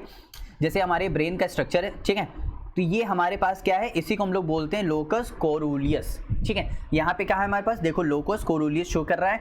अब हमारे पास ऐसे बहुत सारे हार्मोन रिलीज हो जाते हैं, तो उसमें से हमारे पास एक होता है सेरोटोनिन और एक होता है डोपामीन, जो कि हैप्पीनेस के लिए होता है, जो कि मूड स्विंग के लिए होता है। तो ये सब इनके नेम लिखे हुए हैं कहाँ से रिलीज हो रहे हैं, लेकिन हमको मेनली क्या ध्यान रखना है, नियोप्रिनेफ्रीन ध्यान रखना है। ठीक है, तो यहाँ पे कहाँ से, लोकस कोरूलियस में से रिलीज हो रहा है। ठीक, अच्छा, तो it play important role in alertness, arousal, attention and mood regulation, जो कि एक न्यूरोट्रांसमीटर की तरह एक्ट कर रहा है। इतनी बात क्लियर। तो इसका मतलब हमारे पास जो स्टेटमेंट 1 है वो हमारे पास करेक्ट है, न्यूरोएड्रेनालिन इज अ न्यूरोट्रांसमीटर। इतनी बात क्लियर, पक्का। अच्छा एक बात बताओ, यहाँ पे दिया हुआ है नोरएड्रेनालिन, ठीक है, यहाँ से एड्रेनालाइन, तो यहाँ से हमारे पास कहाँ से आ रहा है, ये तो हमारे पास क्या हम लोग को एड्रेनल ग्लैंड से आ रहा है। तो इतनी बात समझ आई, ये तो हमारे पास क्या कहते हैं वहां पे किडनी के पास भी रहेगा। क्यों? क्योंकि यहाँ से भाई एड्रेनल ग्लैंड की ही तो बात कर रहे हैं, जो कि नियर द क्या होती है, किडनी होती है। इतनी बात क्लियर। और ब्रेन के पास भी इसका न्यूरोट्रांसमीटर की तरह ये एक्ट करता है, जो कि ऐसा हार्मोन रिलीज करता है, इसको हम लोग बोलते हैं न्यूरोएड्रेनालिन, या फिर यहाँ पे हमारे पास क्या है, नोरिपेनेफ्रीन। ठीक है, इतनी बात क्लियर, पक्का, कोई भी डाउट नहीं यहाँ तक। इसका स्टेप 1 अच्छे से समझ आए। चलो आओ स्टेटमेंट 2 भी देख लेते हैं। अब स्टेटमेंट 2 में ये कह रहा है कि ये यहाँ पे ध्यान दो, low level of noradrenaline is not the cause of depression in human. भाई एक बात बताओ, यहाँ पे मूड रेगुलेशन की बात कर रहा है, तो मूड रेगुलेशन की बात कर रहा है, अगर लो लेवल है तो यानी हमारी बॉडी उतनी अभी एनर्जेटिक नहीं है, परेशान है, तो इसका मतलब वो डिप्रेस्ड है। तो इसका मतलब ये डिप्रेस्ड, इसका कॉज ये एक्ट करता है, लेकिन यहाँ पे नॉट दिया हुआ है, तो इसलिए इसका स्टेटमेंट 2 गलत हो जाएगा। तो स्टेटमेंट 1 करेक्ट है, स्टेटमेंट 2 इनकरेक्ट है, तो यानी ऑप्शन नंबर 1 क्या हो जाएगा, करेक्ट हो जाएगा। कैसे? यहाँ पे ध्यान दो, जैसे यहाँ पे depression is often linked to the chemical imbalance, ठीक है, in the brain particularly involving neurotransmitters also, जैसे लाइक सेरोटोनिन, डोपामीन और नोरएड्रेनालिन भी रहता है। A low level of noradrenaline is indeed associated with symptoms और depression such as low energy, decrease alertness और poor concentration भी होना। तो इसका मतलब हमारे पास ये डिप्रेशन से कनेक्ट करता है, और तो ये ऑप्शन क्या हो जाएगा, इनकरेक्ट हो जाएगा। अच्छे समझ आए, पक्का। यहाँ पे क्वेश्चन नंबर 13 में क्या कह रहा है, चलो वो भी जल्दी से देख लेते हैं। यहाँ पे कह रहा है which of the phosphorus oxo acid can create silver mirror from AgNO3 solution. अच्छा ठीक है, देखो यहाँ पे हम लोग को जो कंपाउंड्स दिए हुए हैं ऑक्सो एसिड्स के हम लोग वो भी देख लेते हैं। जैसे एक है H3 है कि HP, ठीक है, दिया हुआ है HPO3, यहाँ पे N दिया हुआ है, ठीक है। एक दिया हुआ है H4P2O5, एक दिया हुआ है H4P2O6 और एक दिया हुआ है H4P2O7 दिया हुआ है, ठीक है। देखो पहले याद कैसे करेंगे, पहले हम लोग वो भी देख लेते हैं। अच्छा एक बात बताओ, क्या तुम लोग ने ये सुना है H3PO3 H3PO4, ये सुना है? जिसमें कम नंबर ऑफ ऑक्सीजन है उसको हम लोग अस लगा देते हैं, फॉस्फोरस एसिड। जिसमें ज्यादा नंबर ऑफ ऑक्सीजन है उसमें आईसी लगा देते हैं, फॉस्फोरिक एसिड। बस ऐसे ही करना है। यहां पे ध्यान दो, जैसे ये वाला कम है, ये वाला ज्यादा है। अब कैसे करेंगे पहले ध्यान से देखना। इसको हम लोग क्या बोल रहे हैं, इसको हम लोग बोलते हैं क्या बोलते हैं, मेटाफॉस्फोरिक एसिड। क्या बोलते हैं, मेटाफॉस्फोरिक एसिड, ठीक है। अब यहाँ पे देखो, जैसे 6 वाला है, ठीक, उसके बाद हमारे पास 5 और 7। अब देखो यहाँ पे पहली बात, कम किस में है, कम यहाँ पर है, कम, और ज्यादा यहाँ पर है। तो ज्यादा वाले में आईसी लगा देंगे, ठीक, कम वाले में अस लगा देंगे। तो इसका नेम है पायरोफॉस्फोरस एसिड, ठीक है। ये वाला क्या होगा, पायरोफॉस्फोरिक एसिड, बस, ठीक। अब ये वाला बच गया, इसको हम लोग लगा देते हैं हाइपोफॉस्फोरिक एसिड। ये क्या है, हाइपोफॉस्फोरिक एसिड, बस। और हम लोग को यहाँ पे किसी भी और चीज में हम लोग को ध्यान देने की जरूरत है ही नहीं। हम लोग को सिर्फ क्या ध्यान रखना है, हम लोग को सिर्फ इतना ध्यान रखना है कि अगर कम नंबर वाला ऑक्सीजन अस लगा देना है, ज्यादा नंबर वाला ऑक्सीजन आईसी लगा देना है, बस। वो वाला क्या हो जाएगा, पायरोफॉस्फोरिक एसिड। ये वाला क्या हो जाएगा, पायरोफॉस्फोरिक एसिड। वो फॉस्फोरस, ये फॉस्फोरिक, बस। और बीच वाला जो हो जाएगा वो हाइपोफॉस्फोरिक एसिड हो जाएगा, बस। इसके अलावा हमें यहाँ पे ध्यान रखने की कोई भी जरूरत नहीं है, पहली बात, अच्छे से, ठीक है। अब चलो, अब यहाँ पे एक बात ध्यान दो, अब स्ट्रक्चर कैसे बनेगा वो यहाँ पे ध्यान देना। जैसे हमारे पास क्या है, HPO3 है और ये N है, इसका मतलब ये मल्टीपल ऑफ टाइम्स जुड़ता जा रहा है। इसका मतलब या तो एक चेन बना रहा है या तो रिंग स्ट्रक्चर बना रहा है। इसका देखो, फॉस्फोरस की जो वैलेंसी होती है वो फॉस्फोरस की वैलेंसी होती है 5। तो यहाँ पे 1 2 3 4 और 1 और ये रहा 5, 1 2 3 4 5। ऑक्सीजन कितने बॉन्ड बनाता है? 2। तो ऑक्सीजन ने देखो 2 बॉन्ड बनाए हुए, ऑक्सीजन ने 2 बॉन्ड बनाए हुए और ऑक्सीजन ने 2 बॉन्ड बनाए, हाइड्रोजन ने 1, फास्फोरस ने 5 बॉन्ड बनाए हुए। ठीक है, इसका इस तरह मल्टीपल चेन में स्ट्रक्चर जुड़ता जाता है जिसको हम लोग बोलते हैं मेटाफॉस्फोरिक एसिड। एक बार दिखा दें? और चलो अच्छा दिखा देते, तुम कह रहे हो तो देखो यहाँ पे कैसे बनेगा। ये रहा, ठीक। तुमने बेंजीन बनाई है, चलो पहले बेंजीन बना के दिखाओ। अच्छा, सबसे इजी भाई, इस तरह ये रहा। अब इसको क्या करते हैं, इसमें से ये सारे कार्बन हटा देते हैं, यहां से हटाया, यहां से हटाया, यहां से, यहां से, यहां से, यहां से। अब खाली तुम्हें कुछ नहीं करना है, फास्फोरस ऑक्सीजन लगाओ, phosphorus oxygen, phosphorus oxygen, phosphorus, बस भाई। यहाँ पे ऑक्सीजन, अरे एक सेकेंड, यहाँ पे क्या आएगा? अरे रे रे रे रे रे रे, यहाँ पे phosphorus oxygen, oxygen, phosphorus oxygen. ठीक है, अब सही। अब तुम्हें फास्फोरस की 5 वैलेंसी थी, तुम्हें ये लगाना था। अब देखो एक के साथ ऑक्सीजन लगा हुआ है, अब बाकी के साथ तुम्हें 5 वैलेंसी जोड़नी है, तो oxygen OH, oxygen OH, oxygen OH, बस हो गया। इसी को बोलते हैं मेटाफॉस्फोरिक एसिड। ठीक है, बहुत इजी था, बिल्कुल टफ नहीं था। अब तुम्हें क्या बनाना है, अब बताओ जरा। अब तुम्हें बनाना है H4P2O5 है, फिर ऐसे ही O6 है, फिर ऐसे ही O7 है। और कैसे बनाएंगे? P2 बनाना है, पहले P2 बनाओ। ठीक है, पहले O7 से स्टार्ट करें, इजी रहेगा यार। O5 से स्टार्ट, चलो O5 से स्टार्ट करते हैं। तो फास्फोरस के साथ oxygen double bond, oxygen double bond, oxygen double bond. ठीक, अच्छा। अब यहाँ पे कितने ऑक्सीजन है? 5, तो एक OH आएगा, एक OH आएगा, एक OH आएगा। ठीक, देखो कितने हो गए, ये हो गया। ठीक, अब क्या बच गया हमारे पास? एक H बच गया, एक H बच गया। ठीक, और बीच में आ जाता है इस तरह ऑक्सीजन। देखो कितने ऑक्सीजन, देखो कितने ऑक्सीजन? 5 है, 1 2 3 4 5। हाइड्रोजन कितने? 4, तो 1 2 3 4। बस, इससे इजी कुछ मिलेगा ही नहीं यार। ठीक है, आगे ध्यान दें। और आगे कैसे करना है? अब हमारे पास O6 वाला है।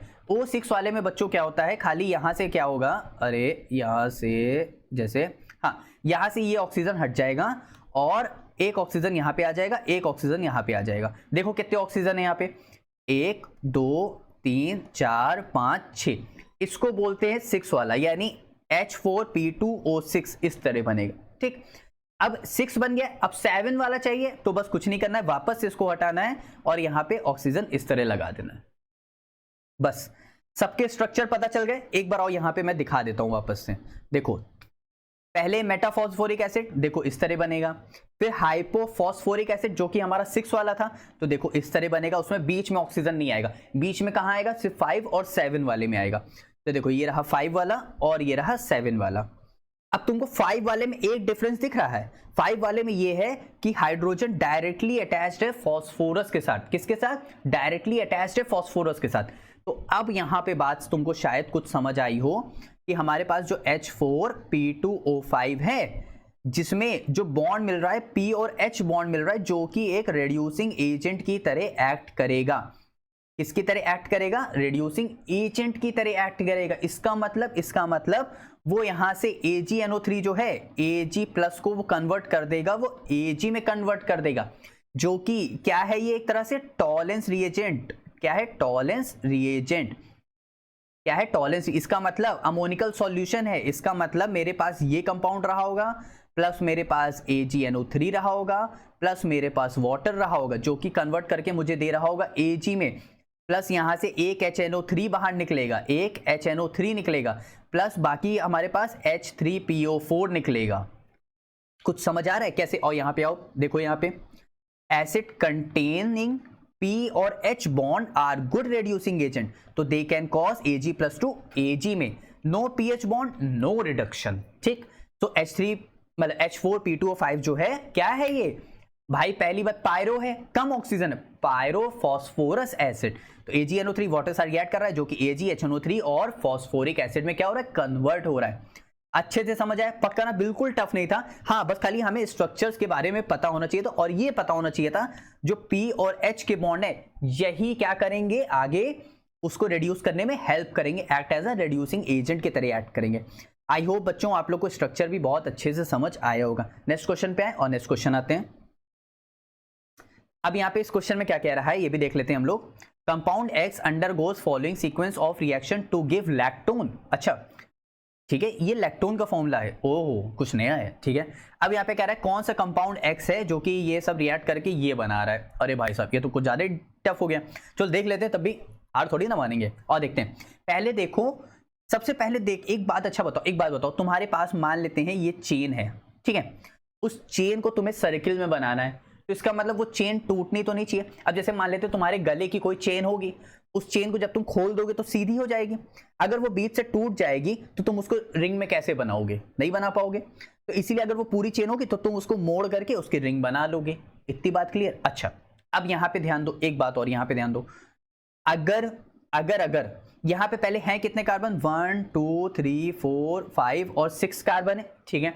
इसका मतलब देखो दो जो है वो रिंग से बाहर है, इसका मतलब 4 कार्बन है जो कि एक चेन में है और वो रिंग में कन्वर्ट हो रहे हैं। अब कैसे यहां पे ध्यान देते हैं, यहां पे आओ, देखो पहली बात यहां पे देखो 4 कार्बन की रिंग होनी चाहिए, तो यहां पे तो पहली बात कितने कार्बन है वो देख लेते हैं, 1 2 3 4, नहीं 1 2 3 4 5, तो यहाँ पे तो वैसे तो ये भी गलत हो गया, तो इसका भी नहीं हो सकता। यहाँ पे देखते हैं 1 2 3 4 5, नहीं यहाँ पे भी 5 कार्बन है तो ये भी नहीं बैठ रहा, ये भी गलत हो गया। यहाँ पे 1 2 3 4 और यहाँ पे भी 1 2 3 4। अच्छा यहाँ पे ये कुछ बैठ रहा है मामला, इन दोनों में से कुछ ना कुछ हो सकता है, ठीक है। अब कैसे करेंगे वो देखते हैं।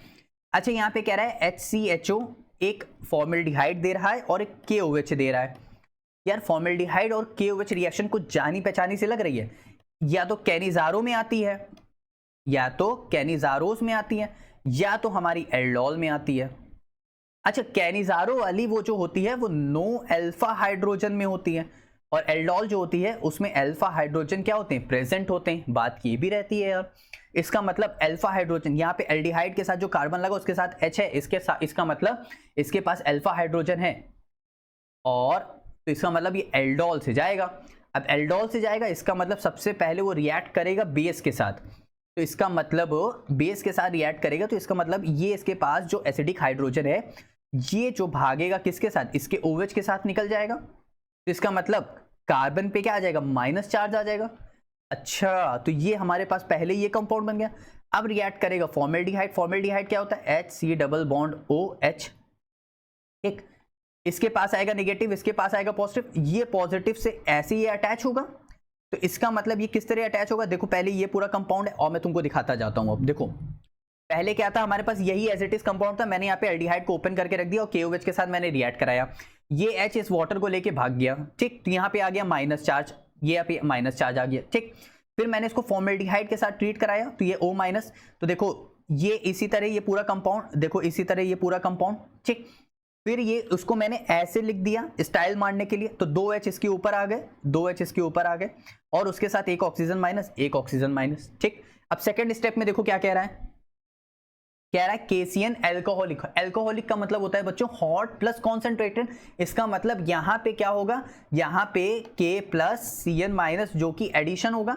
अब K प्लस CN माइनस जैसे ही एडिशन होगा बच्चों, यहाँ पे ध्यान दो भाई, एल्डिहाइड है, एल्डिहाइड यहाँ पे पॉजिटिव, ये नेगेटिव, ये रहा पॉजिटिव, तो CN किसके पास आएगा, कार्बन के पास, तो देखो कार्बन के पास आया CN, इस हाइड्रोजन को मैंने नीचे ले लिया और O माइनस हो गया। तो अब तुमको ध्यान आ रहा है कुछ, अब अगर हाइड्रोलिसिस करेंगे तो दोनों को H मिल जाएगा, हाइड्रोलिसिस करने पे दोनों को H मिल जाएगा, और वही तो हमसे देखो ऑप्शन नंबर 3 में क्या है भी रहा है, हाइड्रोलिसिस करना। और साइनाइड का तो भाई तुमको शायद ये बात पता हो या नहीं मुझे नहीं पता, साइनाइड का जब भी पार्शियल, सुनना मेरी बात ध्यान से, पार्शियल हाइड्रोलिसिस करोगे तो हमें क्या मिलता है, अमाइड मिलता है, और कंप्लीट क्या करोगे, अगर कंप्लीट उसका हाइड्रोलिसिस करोगे तो हमको कार्बोक्सिलिक एसिड मिलता है COOH। तो इसका मतलब यहाँ पे तो हमसे कुछ कह नहीं रहा, तो हम मान के चलेंगे कि ये कंप्लीट हाइड्रोलिसिस है। यहाँ से क्या हो रहा है, इस तरह ये फॉर्मेशन हो गई और दोनों को H प्लस आयन मिल गया, ठीक। अब इसको हम लोग हीट करने पे क्या होगा, वाटर का रिमूवल होगा, तो वाटर कहां से निकलेगा, एक अल्कोहल और कार्बोक्सिलिक एसिड। अब तुमको ध्यान है, कुछ ध्यान आ रहा है कि अगर हमारे पास कार्बोक्सिलिक एसिड रहता था और मेरे पास इथेनॉल रहता था तो C2H5, तो यहां से ये H और OH निकालता था, तो एस्टर की फॉर्मेशन होती थी, बस वही चीज है, यहां से इसका H और यहां से इसका OH निकलेगा, तो देखो C डबल बॉन्ड O और यहां से बॉन्ड इस तरह अटैच हो जाएगा, तो देखो एक चेन फॉर्म में आ गया। तो देखो 4 कार्बन की चेन है, देखो 4 कार्बन की 1 2 3 4, देखो 1 2 3 4, और एक कार्बन ऐसा है जिससे दोनों कार्बन अटैच है, ये वाले, तो देखो एक कार्बन ऐसे है जिससे दोनों मिथाइल ग्रुप अटैच है। बहुत इजी था यार, बिल्कुल टफ नहीं था। और एक और चीज देख सकते हो तुम, जिस कार्बन देखो 1 और 2, बगल में देखो 1 और 2, पक्का। तो ये स्ट्रक्चर हमारे पास किसका आ रहा है, ये स्ट्रक्चर आ रहा है हमारे पास लैक्टोन का स्ट्रक्चर।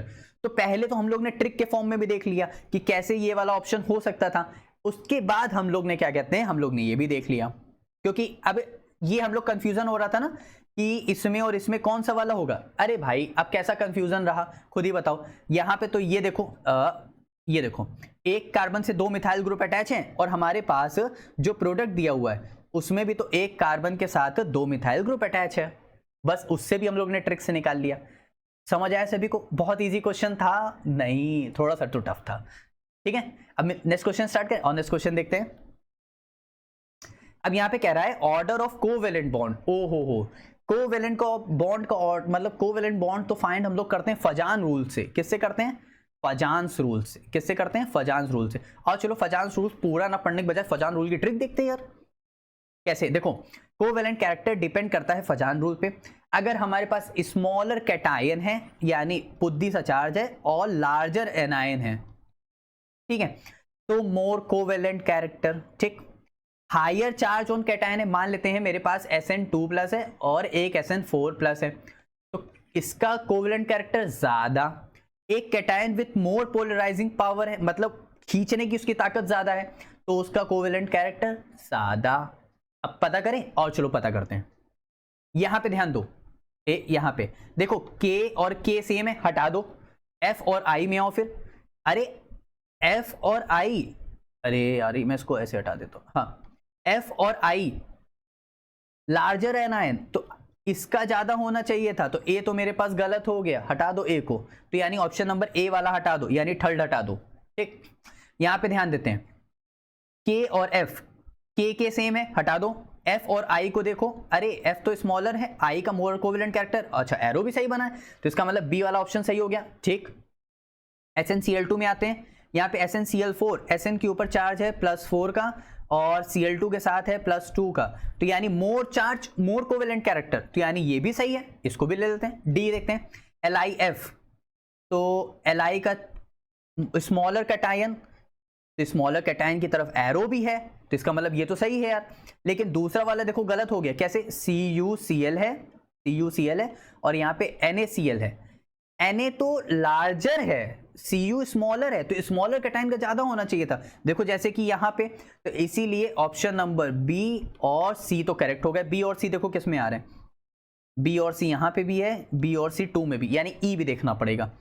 अच्छा यहाँ पे भी I का ज्यादा हो गया, लार्जर एनायन, तो इसका मतलब ये भी सही हो गया।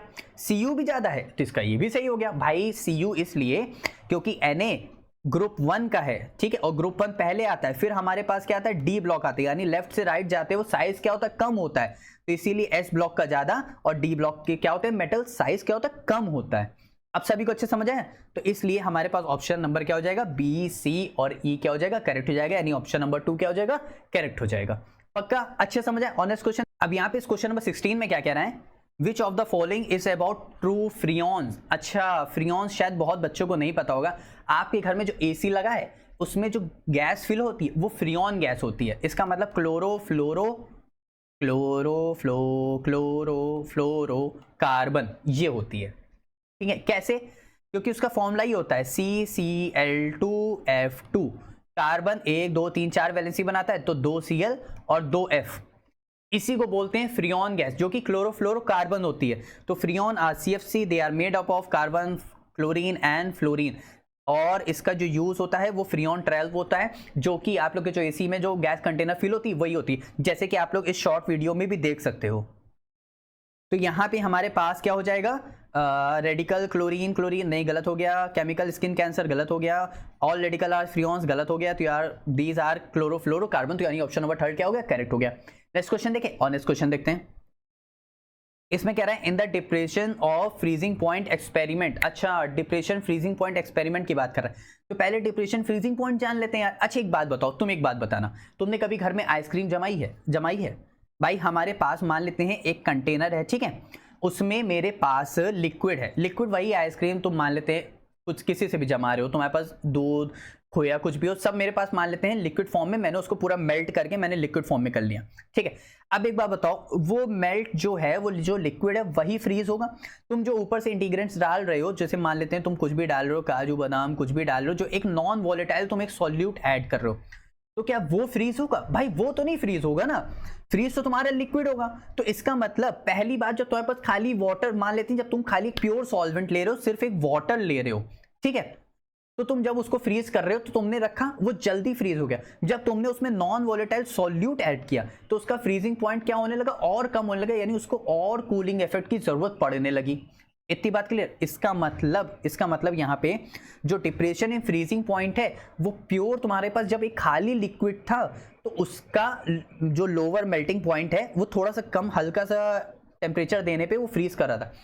लेकिन अगर यहाँ पे हम टेम्परेचर, अब मतलब हमने नॉन वॉलेटाइल सॉल्यूट ऐड किया, जिसके वेपर प्रेशर नहीं बनते उसको बोलते हैं नॉन वॉलेटाइल सॉल्यूट, जिसके वेपर प्रेशर बनते हैं उसको बोलते हैं वॉलेटाइल सॉल्यूट। तो इसका मतलब अब वो क्या हो रहा है, उसका फ्रीजिंग पॉइंट जो है वो और कम होने लगेगा, यानी उसको और टाइम लगेगा क्या होने, फ्रीज होने के लिए। तो depression freezing point is a colligative property of solution है। It refer to the lowering of the freezing point of a solvent when a non volatile solute is added to it. इतनी बात clear? यहाँ पे in simple term में अगर मैं बोलूं तो solution freeze at lower temperature than the pure solvent. इतनी बात क्लियर है? पक्का? तो तुम्हें पता चला फ्रीजिंग पॉइंट क्यों डिक्रीज होता है। अगर तुम्हें नहीं पता चलो और मैं तुमको दूसरी लैंग्वेज में बताता हूँ। अगर प्योर सॉल्वेंट की बात करें तो जो मॉलिक्यूल अरेंज हैं एक सॉलिड क्रिस्टलाइन स्ट्रक्चर में एक फ्रीजिंग पॉइंट के थ्रू, अगर मैं उसमें एक नॉन वॉलेटाइल सॉल्यूट एक वापस से ऐड करता हूं तो जो सॉल्यूट पार्टिकल है वो डिस्टर्ब हो जाएंगे, ठीक है। इसका मतलब जो सॉल्यूट पार्टिकल वो जो डिस्टर्ब करेंगे बाकी पूरे एक सॉल्वेंट सॉल्यूशन, वो जो पूरा एक सॉल्यूशन है उसको, तो यहाँ पे as a result more cooling required होगी टू अचीव फ्रीजिंग के लिए, hence the freezing point is lower. इसलिए जो फ्रीजिंग पॉइंट है वो लोअर यानी और कम हो जाता है। आई होप इतनी बात अच्छे समझ आई होगी कि फ्रीजिंग पॉइंट क्यों कम हो रहा है। अब एक इंपॉर्टेंट नोट, एक डायरेक्ट याद कर लो, इससे हर क्वेश्चन हो जाएगा। कैसे? यहां पे ध्यान दो, अगर हम बात करें ओनली सॉल्वेंट मॉलिक्यूल वही सॉलिडिफाई होता है भाई, जो तुमने अलग से सॉल्यूट पार्टिकल्स डाले वो सॉलिडिफाई नहीं होंगे। So solute molecule remain in the liquid, ठीक। और अगर बात करें the vapour pressure of the solution, vapour pressure जो सॉल्यूशन का वही तो कम हो रहा है भाई। एक बात होता, प्योर सॉल्वेंट पहले अलग था तो तुमने उसको टेम्परेचर दिया, तुमने उसको लोअर टेम्परेचर दिया तो वो थोड़े में हो गया। इसका मतलब जो वेपर प्रेशर सॉल्यूशन का उसमें जब नॉन वोलेटाइल सॉल्यूट पड़ चुका है तो उसका मतलब मुझे टेम्परेचर और कम करना पड़ेगा देन द प्योर सॉल्वेंट। इतनी बात क्लियर? और अगर बात करें तो जो मोर सॉल्यूट पार्टिकल है उसका greater depression in freezing point हो जाएगा, ठीक है। तो इसका मतलब यहां पे जो हमारे पास जो इसका आंसर बैठेगा वो vapour pressure of the solution is less than pure solvent. ये बात सही है, मोर नहीं होगा। वेपर प्रेशर ऑफ मोर, ये बात गलत हो जाएगी। ओनली सॉल्यूट पार्टिकल सॉलिडिफाई, नहीं, सॉल्वेंट होते हैं सॉल्यूट नहीं होते, अब भी हम लोग ने देखा। तो यानी ऑप्शन नंबर सी कट जाएगा और ऑप्शन नंबर डी करेक्ट हो जाएगा। तो ऑप्शन नंबर ए और डी करेक्ट हो जाएगा, बाकी सब क्या हो जाएंगे, इनकरेक्ट हो जाएंगे। समझ आए सभी को? आगे बढ़े, चलो और नेक्स्ट क्वेश्चन देखते हैं। तो यहाँ पे स्टेटमेंट नंबर 1 में क्या कह रहा है, तो चलो वो भी देख लेते हैं। For colloidal particles the value of colligative properties are of small order. अच्छा ठीक है, कह रहा है जो कॉलिगेटिव प्रॉपर्टी है, अच्छा कॉलिगेटिव प्रॉपर्टी क्या होती है, number of moles of solute पे डिपेंड करती है, ठीक, यानी नंबर ऑफ सॉल्यूट पे डिपेंड करती है, तो नंबर ऑफ सॉल्यूट पार्टिकल्स पे डिपेंड करती है, ठीक है। As compare to shown true solution at same concentration. अच्छा स्मॉल ऑर्डर की बात कर रहा है, एज कंपेयर्ड वैल्यू जो कि है सेम ट्रू सॉल्यूशन, मतलब सेम कॉन्सेंट्रेशन पे, ठीक है भाई। जाहिर सी बात है, ट्रू सॉल्यूशन का मतलब क्या होता है, ये हमारे पास क्या है, ये हमारे पास जैसे मान लेते हैं ट्रू सॉल्यूशन है। अब इसमें से हम एक बीम ऑफ लाइट पास कराएंगे, कंप्लीटली पास हो जाएगी, हमको बीच में कोई भी पार्टिकल्स नहीं दिखेंगे, उसको बोलते हैं ट्रू सॉल्यूशन। और यहाँ पे अगर हमको कोलाइडल्स के बड़े बड़े पार्टिकल्स दिखेंगे भाई बीम ऑफ लाइट, वो तो ऐसे ही नेकेड आइज से दिखते हैं, तो वो क्या हो जाएंगे हमारे पास ट्रू कोलाइडल पार्टिकल्स, ठीक है। अब एक बार बताओ, इसका मतलब जो ट्रू सॉल्यूशन है वो कंप्लीटली डिसॉल्व हो गया है किसमें, वाटर में। इसका मतलब जो आयंस, मतलब हम मान लेते हैं जैसे हमारे पास NaCl है, स्ट्रॉन्ग सॉल्ट है, स्ट्रॉन्ग इलेक्ट्रोलाइट है। अब कंप्लीटली वो डिसॉल्व हो गया, कंप्लीटली डिसॉल्व हो गया। इसका मतलब उसके trillions of ions, billions of ions क्या हो गए, वाटर में कंप्लीटली डिसॉल्व हो चुके हैं।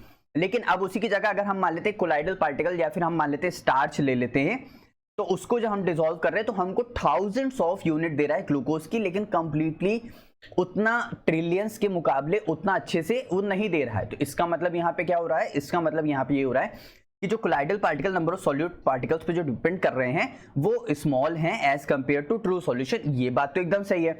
अच्छा चलो पहले स्टेटमेंट 1 ही मैं तुमको दिखा देता हूँ। कोलाइडल यानी सीपी, ठीक, depends on number of solute particles per unit of solvent, not on their size और मास केमिकल आइडेंटिटी, ठीक। अच्छा ये बात हमको पहले से पता थी। अब ट्रू सॉल्यूशन मान लेते हैं कि हमने डिसॉल्व किया 1 ग्राम NaCl, ठीक है। NaCl एक स्मॉल मॉलिक्यूल है and it dissociate into Na+ और Cl- आयंस, एकदम कंप्लीटली बात है। अगर मान लेते हैं मेरे पास 1 ग्राम ऑफ NaCl है तो क्या हो रहा है, मैनी ट्रिलियंस ऑफ पार्टिकल्स जो है वो सॉल्यूशन में डिसॉल्व हो रहे हैं, ठीक। लेकिन अगर उसी जगह बात करें हम कोलाइडल सॉल्यूशन, इसीलिए मैं आपको एग्जांपल के थ्रू बता रहा हूं, तो ये भी बात आप लोगों को बहुत अच्छे से ध्यान रखने वाली है। Suppose you dissolve 1 gram of starch, ठीक है। तो स्टार्च मॉलिक्यूल जो है ह्यूज पॉलीमर है, मतलब बहुत सारे ग्लूकोज की यूनिट मिलकर स्टार्च बनाता है, तो पूरा एक ह्यूज पॉलीमर के फॉर्म में बनाता है, ठीक है। 1 single colloidal particle might be a macro molecule of thousands of glucose units, ठीक है। इसका मतलब अगर 1 ग्राम ऑफ स्टार्च देख रहे हैं तो वेरी फ्यू पार्टिकल्स है, नॉट ट्रिलियंस है, इसलिए स्टेटमेंट 1 तो क्या हो गया, करेक्ट हो गया। स्टेटमेंट 2 देख लेते हैं और जल्दी से। स्टेटमेंट 2 में कह रहे हैं फॉर कोलाइडल पार्टिकल की बात कर रहा है, ध्यान देना, यानी इसका मतलब बड़े मॉलिक्यूल की बात कर रहा है। The difference between the fixed layer and the diffuse layer of same charge is called electrokinetic और जीटा पोटेंशियल। देखो ये डेफिनेशन एकदम करेक्ट है, सिर्फ एक चीज इनकरेक्ट है, वो है यहाँ पे सेम, यहाँ पे होगा डिफरेंट। इसका मतलब मैं आप लोगों को थोड़ा सा अब मतलब लेवल अप करूंगा थोड़ा सा।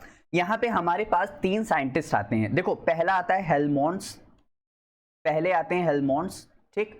दूसरे आते हैं यहाँ पे हमारे पास गॉ चैपमैन, ठीक है। फिर आती है हमारे पास स्टर्न लेयर, कौन सी, स्टर्न लेयर।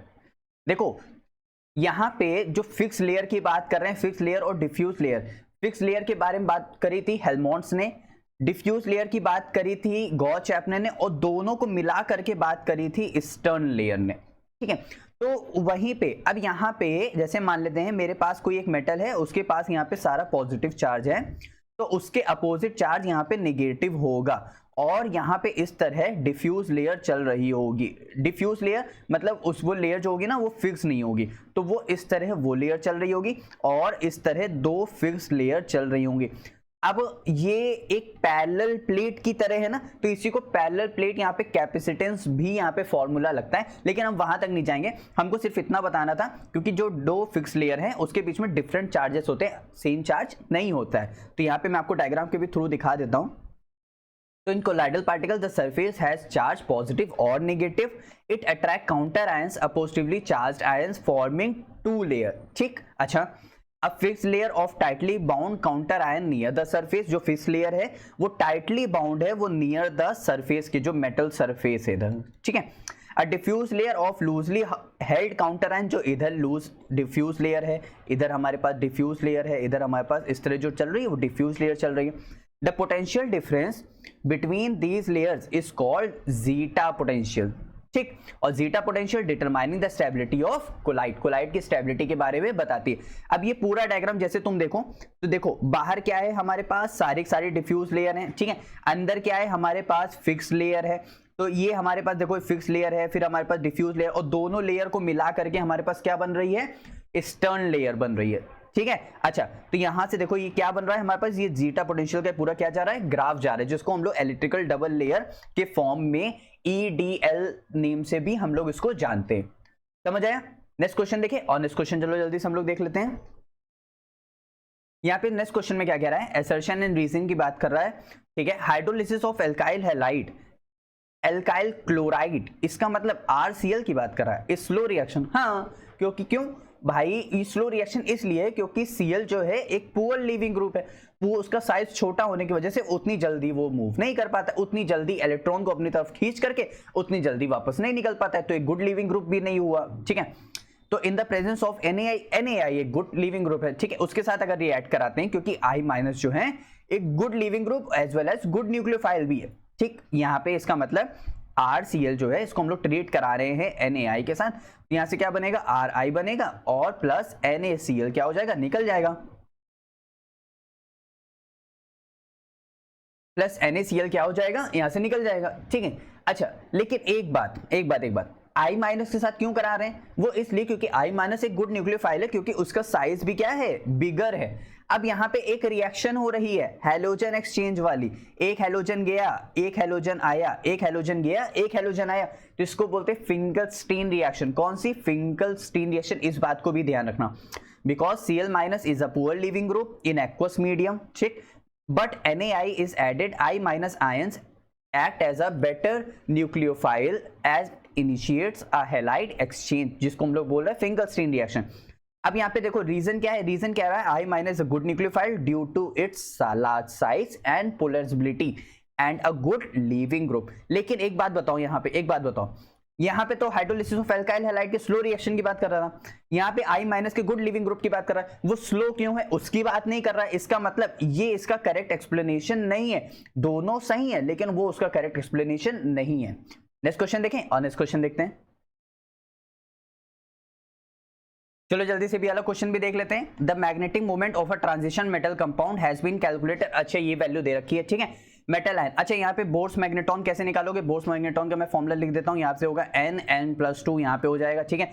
N क्या है हमारे पास, number of unpaired electrons, N क्या है हमारे पास, नंबर ऑफ अनपेयर्ड इलेक्ट्रॉन। इसका मतलब क्रोमियम Cr24 लिखोगे कैसे, 4s1 3d5 ऐसे ही लिखते हैं, ठीक है। 2 इलेक्ट्रॉन गया, 1 इलेक्ट्रॉन गया, 2 इलेक्ट्रॉन गया, यानी कितना बचा हमारे पास, बचा 3d4, 1 2 3 4 और एक और ये रहा, मतलब 4 अनपेयर्ड इलेक्ट्रॉन है, तो यानी 4 + 2 6, 6 जा मतलब 6 4 जा 24, यानी √24। तो अब इसका स्क्वायर रूट सॉल्व कर लेंगे तो हो जाएगा। स्क्वायर रूट सॉल्व करने की ट्रिक पता है आप लोग, अरे और मैं बता देता हूँ यार, देखो यहाँ पे जैसे मान लेते हैं, अरे ये हटाओ इसको यहाँ से, जैसे मान लेते हैं हमारे पास 24, ठीक है। अब अरे 24 ही आ रहा था ना, ठीक है। अब 24 के आगे वाला स्क्वायर रूट देखो, यानी 4 4 जा 16, 5 5 जा 25, तो अब इसको क्या करो 5 से डिवाइड कर दो, बस 5 से डिवाइड करके इधर 5 प्लस कर दो और डिवाइड बाय 2 कर दो। देखने में टफ लग रहा होगा, है नहीं यार, तो एलसीएम कितना आएगा, 5 आएगा, ठीक है। तो 5 1 जा 5 तो 24 प्लस 1 5 जा 5 5 जा 25, तो यानी ये हो गया हमारे पास 49 डिवाइड बाय 2 5 जा कितना होता है 10, तो यानी 4.9। और निकाल के देख लेना क्रोमियम का ये जो Cr2+ है उसके अकॉर्डिंग इसका जो कितना आएगा बोर्स मैग्नेट्रॉन, 4.9 ही आएगा। तो समझ गए, बस ऐसे ही करना है। और इसका ऑप्शन नंबर मेरे पास करेक्ट क्या है, इसका ऑप्शन नंबर मेरे पास वेनेडियम 2+, क्यों स्कैंडियम टाइटेनियम वेनेडियम 21 22 23, तो 4s2 3d3, तो यहां से 2 इलेक्ट्रॉन निकल गए, 3 बचा, तो 3 के अप्रॉक्स आ रहा है, तो यानी 3.87 ही करेक्ट होगा। सभी को अच्छे समझ आए। नेक्स्ट क्वेश्चन देखें, और नेक्स्ट क्वेश्चन देखते हैं। अब यहां से हम लोग ने टोटल 20 क्वेश्चंस को हम लोग ने कर लिया फिनिश। अब आप लोग को यहां से कुछ 10 क्वेश्चन जो सेक्शन बी के हैं उसमें से कुछ सब्जेक्टिव भी मिलेंगे और 1-2 ऑब्जेक्टिव भी होंगे। मोस्टली जो होंगे वो सब्जेक्टिव होंगे, उसमें आपके पास होगा न्यूमेरिकल और उसमें आप लोग को डायरेक्ट आंसर लिखना होगा कि आप लोग का आंसर इतना आ रहा है। मान लेते हैं जैसे किसी का आ रहा 179.8, आपका आ रहा 180, तब भी दोनों का ही करेक्ट है, कोई भी इसमें वो नहीं चलेगा कि अप्रॉक्स इतना ही ऐसे कुछ, ठीक है। और देख लेते हैं जल्दी से हम लोग सेक्शन बी, यहाँ पे इसमें क्या कह रहा है, तो यहाँ पे हमारे इस क्वेश्चन में कह रहा है व्हेन Fe 0.93 दे रखा हुआ है O is heated in the presence of oxygen, it converted to this the number of correct statement following। अच्छा ठीक है, इसमें कह रहा है कि इसमें से कौन सा स्टेटमेंट करेक्ट है कौन सा इनकरेक्ट है, हमें वो बताना है, ठीक है। अच्छा अब एक चालाकी ये लोग ये भी करेंगे कि हो सकता है कि सारे ही ऑप्शन करेक्ट हो, इस बात का भी आप लोग को ध्यान देना है बहुत अच्छे से। द इक्विवेलेंट वेट हम लोग को इतना दे रखो। अच्छा इक्विवेलेंट वेट कैसे निकालते हैं, मॉलिक्यूलर वेट अपॉन में n फैक्टर, तो अगर n फैक्टर इतना ही होगा Fe का तो इसका मतलब मेरे पास सही है। n फैक्टर कैसे निकालोगे, n फैक्टर निकालते हैं, जैसे मान लेते हैं Fe2+ है, इसने एक और इलेक्ट्रॉन का लॉस किया तो यहाँ पे 1 इलेक्ट्रॉन निकल गया, तो जो 1 इलेक्ट्रॉन निकल रहा है 1, तो इसका n फैक्टर हो गया 1। लेकिन हमको यहाँ से Fe 0.93 से हम लोग को जाना है Fe3+ में। अब यहां से देखना है कि कैसे इतना हो रहा है। अच्छा इसकी जगह इसका मतलब Fe2+ होना चाहिए था, है ना, इसका मतलब Fe2+ में से इतना है हमारे पास। तो और इन फैक्टर निकालते हैं, कैसे कैलकुलेट करेंगे। देखो नंबर ऑफ इलेक्ट्रॉन लॉस पर मॉलिक्यूल यहां से यहां तक, ठीक। अच्छा टोटल नंबर ऑफ Fe हमारे पास कितने हैं, इतना है, ठीक है। तो हमको Fe2 प्लस का पहले पता करना पड़ेगा, तभी तो यहां से यहां तक पता करना पड़ेगा। तो हम मान लेते हैं Fe2 प्लस हमारे पास x है, ठीक। और Fe3 प्लस यहां से यहां जा रहे हैं ना, तो इसमें से इतना निकल गया, तो इसमें से कितना निकल गया, तो वो x है वही, ठीक। अब इक्वेशन बनी, यहाँ पे 2 प्लस वैल्यू थी तो 2 प्लस, यहाँ पे 3 प्लस था तो यहाँ पे 3 प्लस हो गया, और इक्वल टू 2 ऑक्सीजन का हो गया। तो यहाँ से हम लोग ने कंप्लीटली सॉल्व किया, तो x हमारे पास कितना आ गया, 0.79 हमारे पास का n फैक्टर आ गया। यानी इसका मतलब हमारे पास ऑप्शन नंबर 1 हमारे पास क्या हो गया, करेक्ट हो गया। ऑप्शन नंबर 2 क्या कह रहा है, Fe2 प्लस Fe3 प्लस 1 मोल इतना है और इतना का। अरे भाई जाहिर सी बात है ना यार, टोटल हमारे पास Fe कितना दे रखा हुआ है, इतना दे रखा हुआ है। अगर हमारे पास Fe2 प्लस में हमारे पास 0.79 का अगर n फैक्टर आ रहा है, तो Fe3 प्लस का उसमें से माइनस x था, तो इसका मतलब 0.79 में से अगर हम लोग माइनस कर देंगे तो हमारे पास 0.14 आ जाएगा। तो देखो यहाँ पे जल्दी से भाई, ये देखो हमारे पास x की वैल्यू कितनी है, 0.79, तो 0.93 माइनस हम लोग x जब कर रहे थे तो 0.93 में से माइनस 0.79 गया, तो हम लोग कितना मिल गया, 0.14 मिल गया, जो कि हमारे पास क्या है, Fe3 प्लस आयन का हम लोग को कंसंट्रेशन बता रहा है। किसमें बता रहा है, इसी में बता रहा है। एक Fe2 प्लस का इतना है तो Fe3 प्लस का इतना ही है, उसमें Fe2 प्लस इतना है और उसमें Fe3 प्लस इतना है, ठीक है। और इसमें थर्ड देखते हैं, कह रहा है Fe 0.93O दे रखा है, जो कि एक मेटल डेफिशिएंट है। भाई जाहिर सी बात है ना, Fe2 प्लस होना चाहिए था, उसमें से इतना कम है 0.93, इसका मतलब ये तो मेटल डेफिशिएंट शो कर रहा है, ठीक है। अच्छा आपकी बात कर रहे हैं परसेंटेज कॉम्पोजिशन की, कि Fe इसमें Fe2 प्लस का कॉन्सेंट्रेशन इतना है और Fe3 प्लस का कॉन्सेंट्रेशन इतना है। जाहिर सी बात है Fe3 प्लस कम ही होगा क्योंकि 0.14 आ रहा है, तो समझ आ रहा है। तो 0.93 है, यानी टोटल मॉलिक्यूलर मास तो इतना है Fe का, उसमें Fe2 प्लस का कॉन्सेंट्रेशन हम लोग को पहले कितना दिया हुआ है, 0.79, फिर उसके बाद Fe3 प्लस का कितना दिया हुआ है, 0.14। देखो यहाँ पे जल्दी से ये देखो, इसमें इतना है, इसमें इतना है, तो परसेंटेज कॉम्पोजिशन Fe2 प्लस का हम लोग निकालेंगे, तो यहाँ पे ऊपर वाला हमारे पास 0.79 है, अपॉन में हमारे पास 0.93 है, जो कि टोटल है, इनटू 100 किया तो 85 के अप्रोक्स है। Fe3 प्लस का हम लोग ने निकाला तो हम लोग को 0.14 दे रखा हुआ है, तो 15% के अप्रोक्स है। पक्का अच्छे से समझ आया, पक्का। अब क्यूबिक क्लोज पैकिंग को थोड़ा सा जान लो कि होता क्या है। क्यूबिक क्लोज पैकिंग को ही हम लोग FCC ही बोलते हैं, अरे FFC लिख दिया, FCC ही बोलते हैं, ठीक है। जिसका कोऑर्डिनेशन नंबर यहाँ पे हमारे पास क्या आता है, 4 आता है। कैसे, यहाँ पे ध्यान दो, यहाँ पे ये जो Fe2 प्लस है पर मॉलिक्यूल दिया हुआ है हमको, Fe मतलब O2 माइनस दिया हुआ है, ठीक है। जो इसका कॉन्सेंट्रेशन ओनली Fe इतना दिया हुआ एटम्स प्रेजेंट है, लेकिन ऑक्सीजन तो एटम उससे ज्यादा ही हो गए फिर, है ना।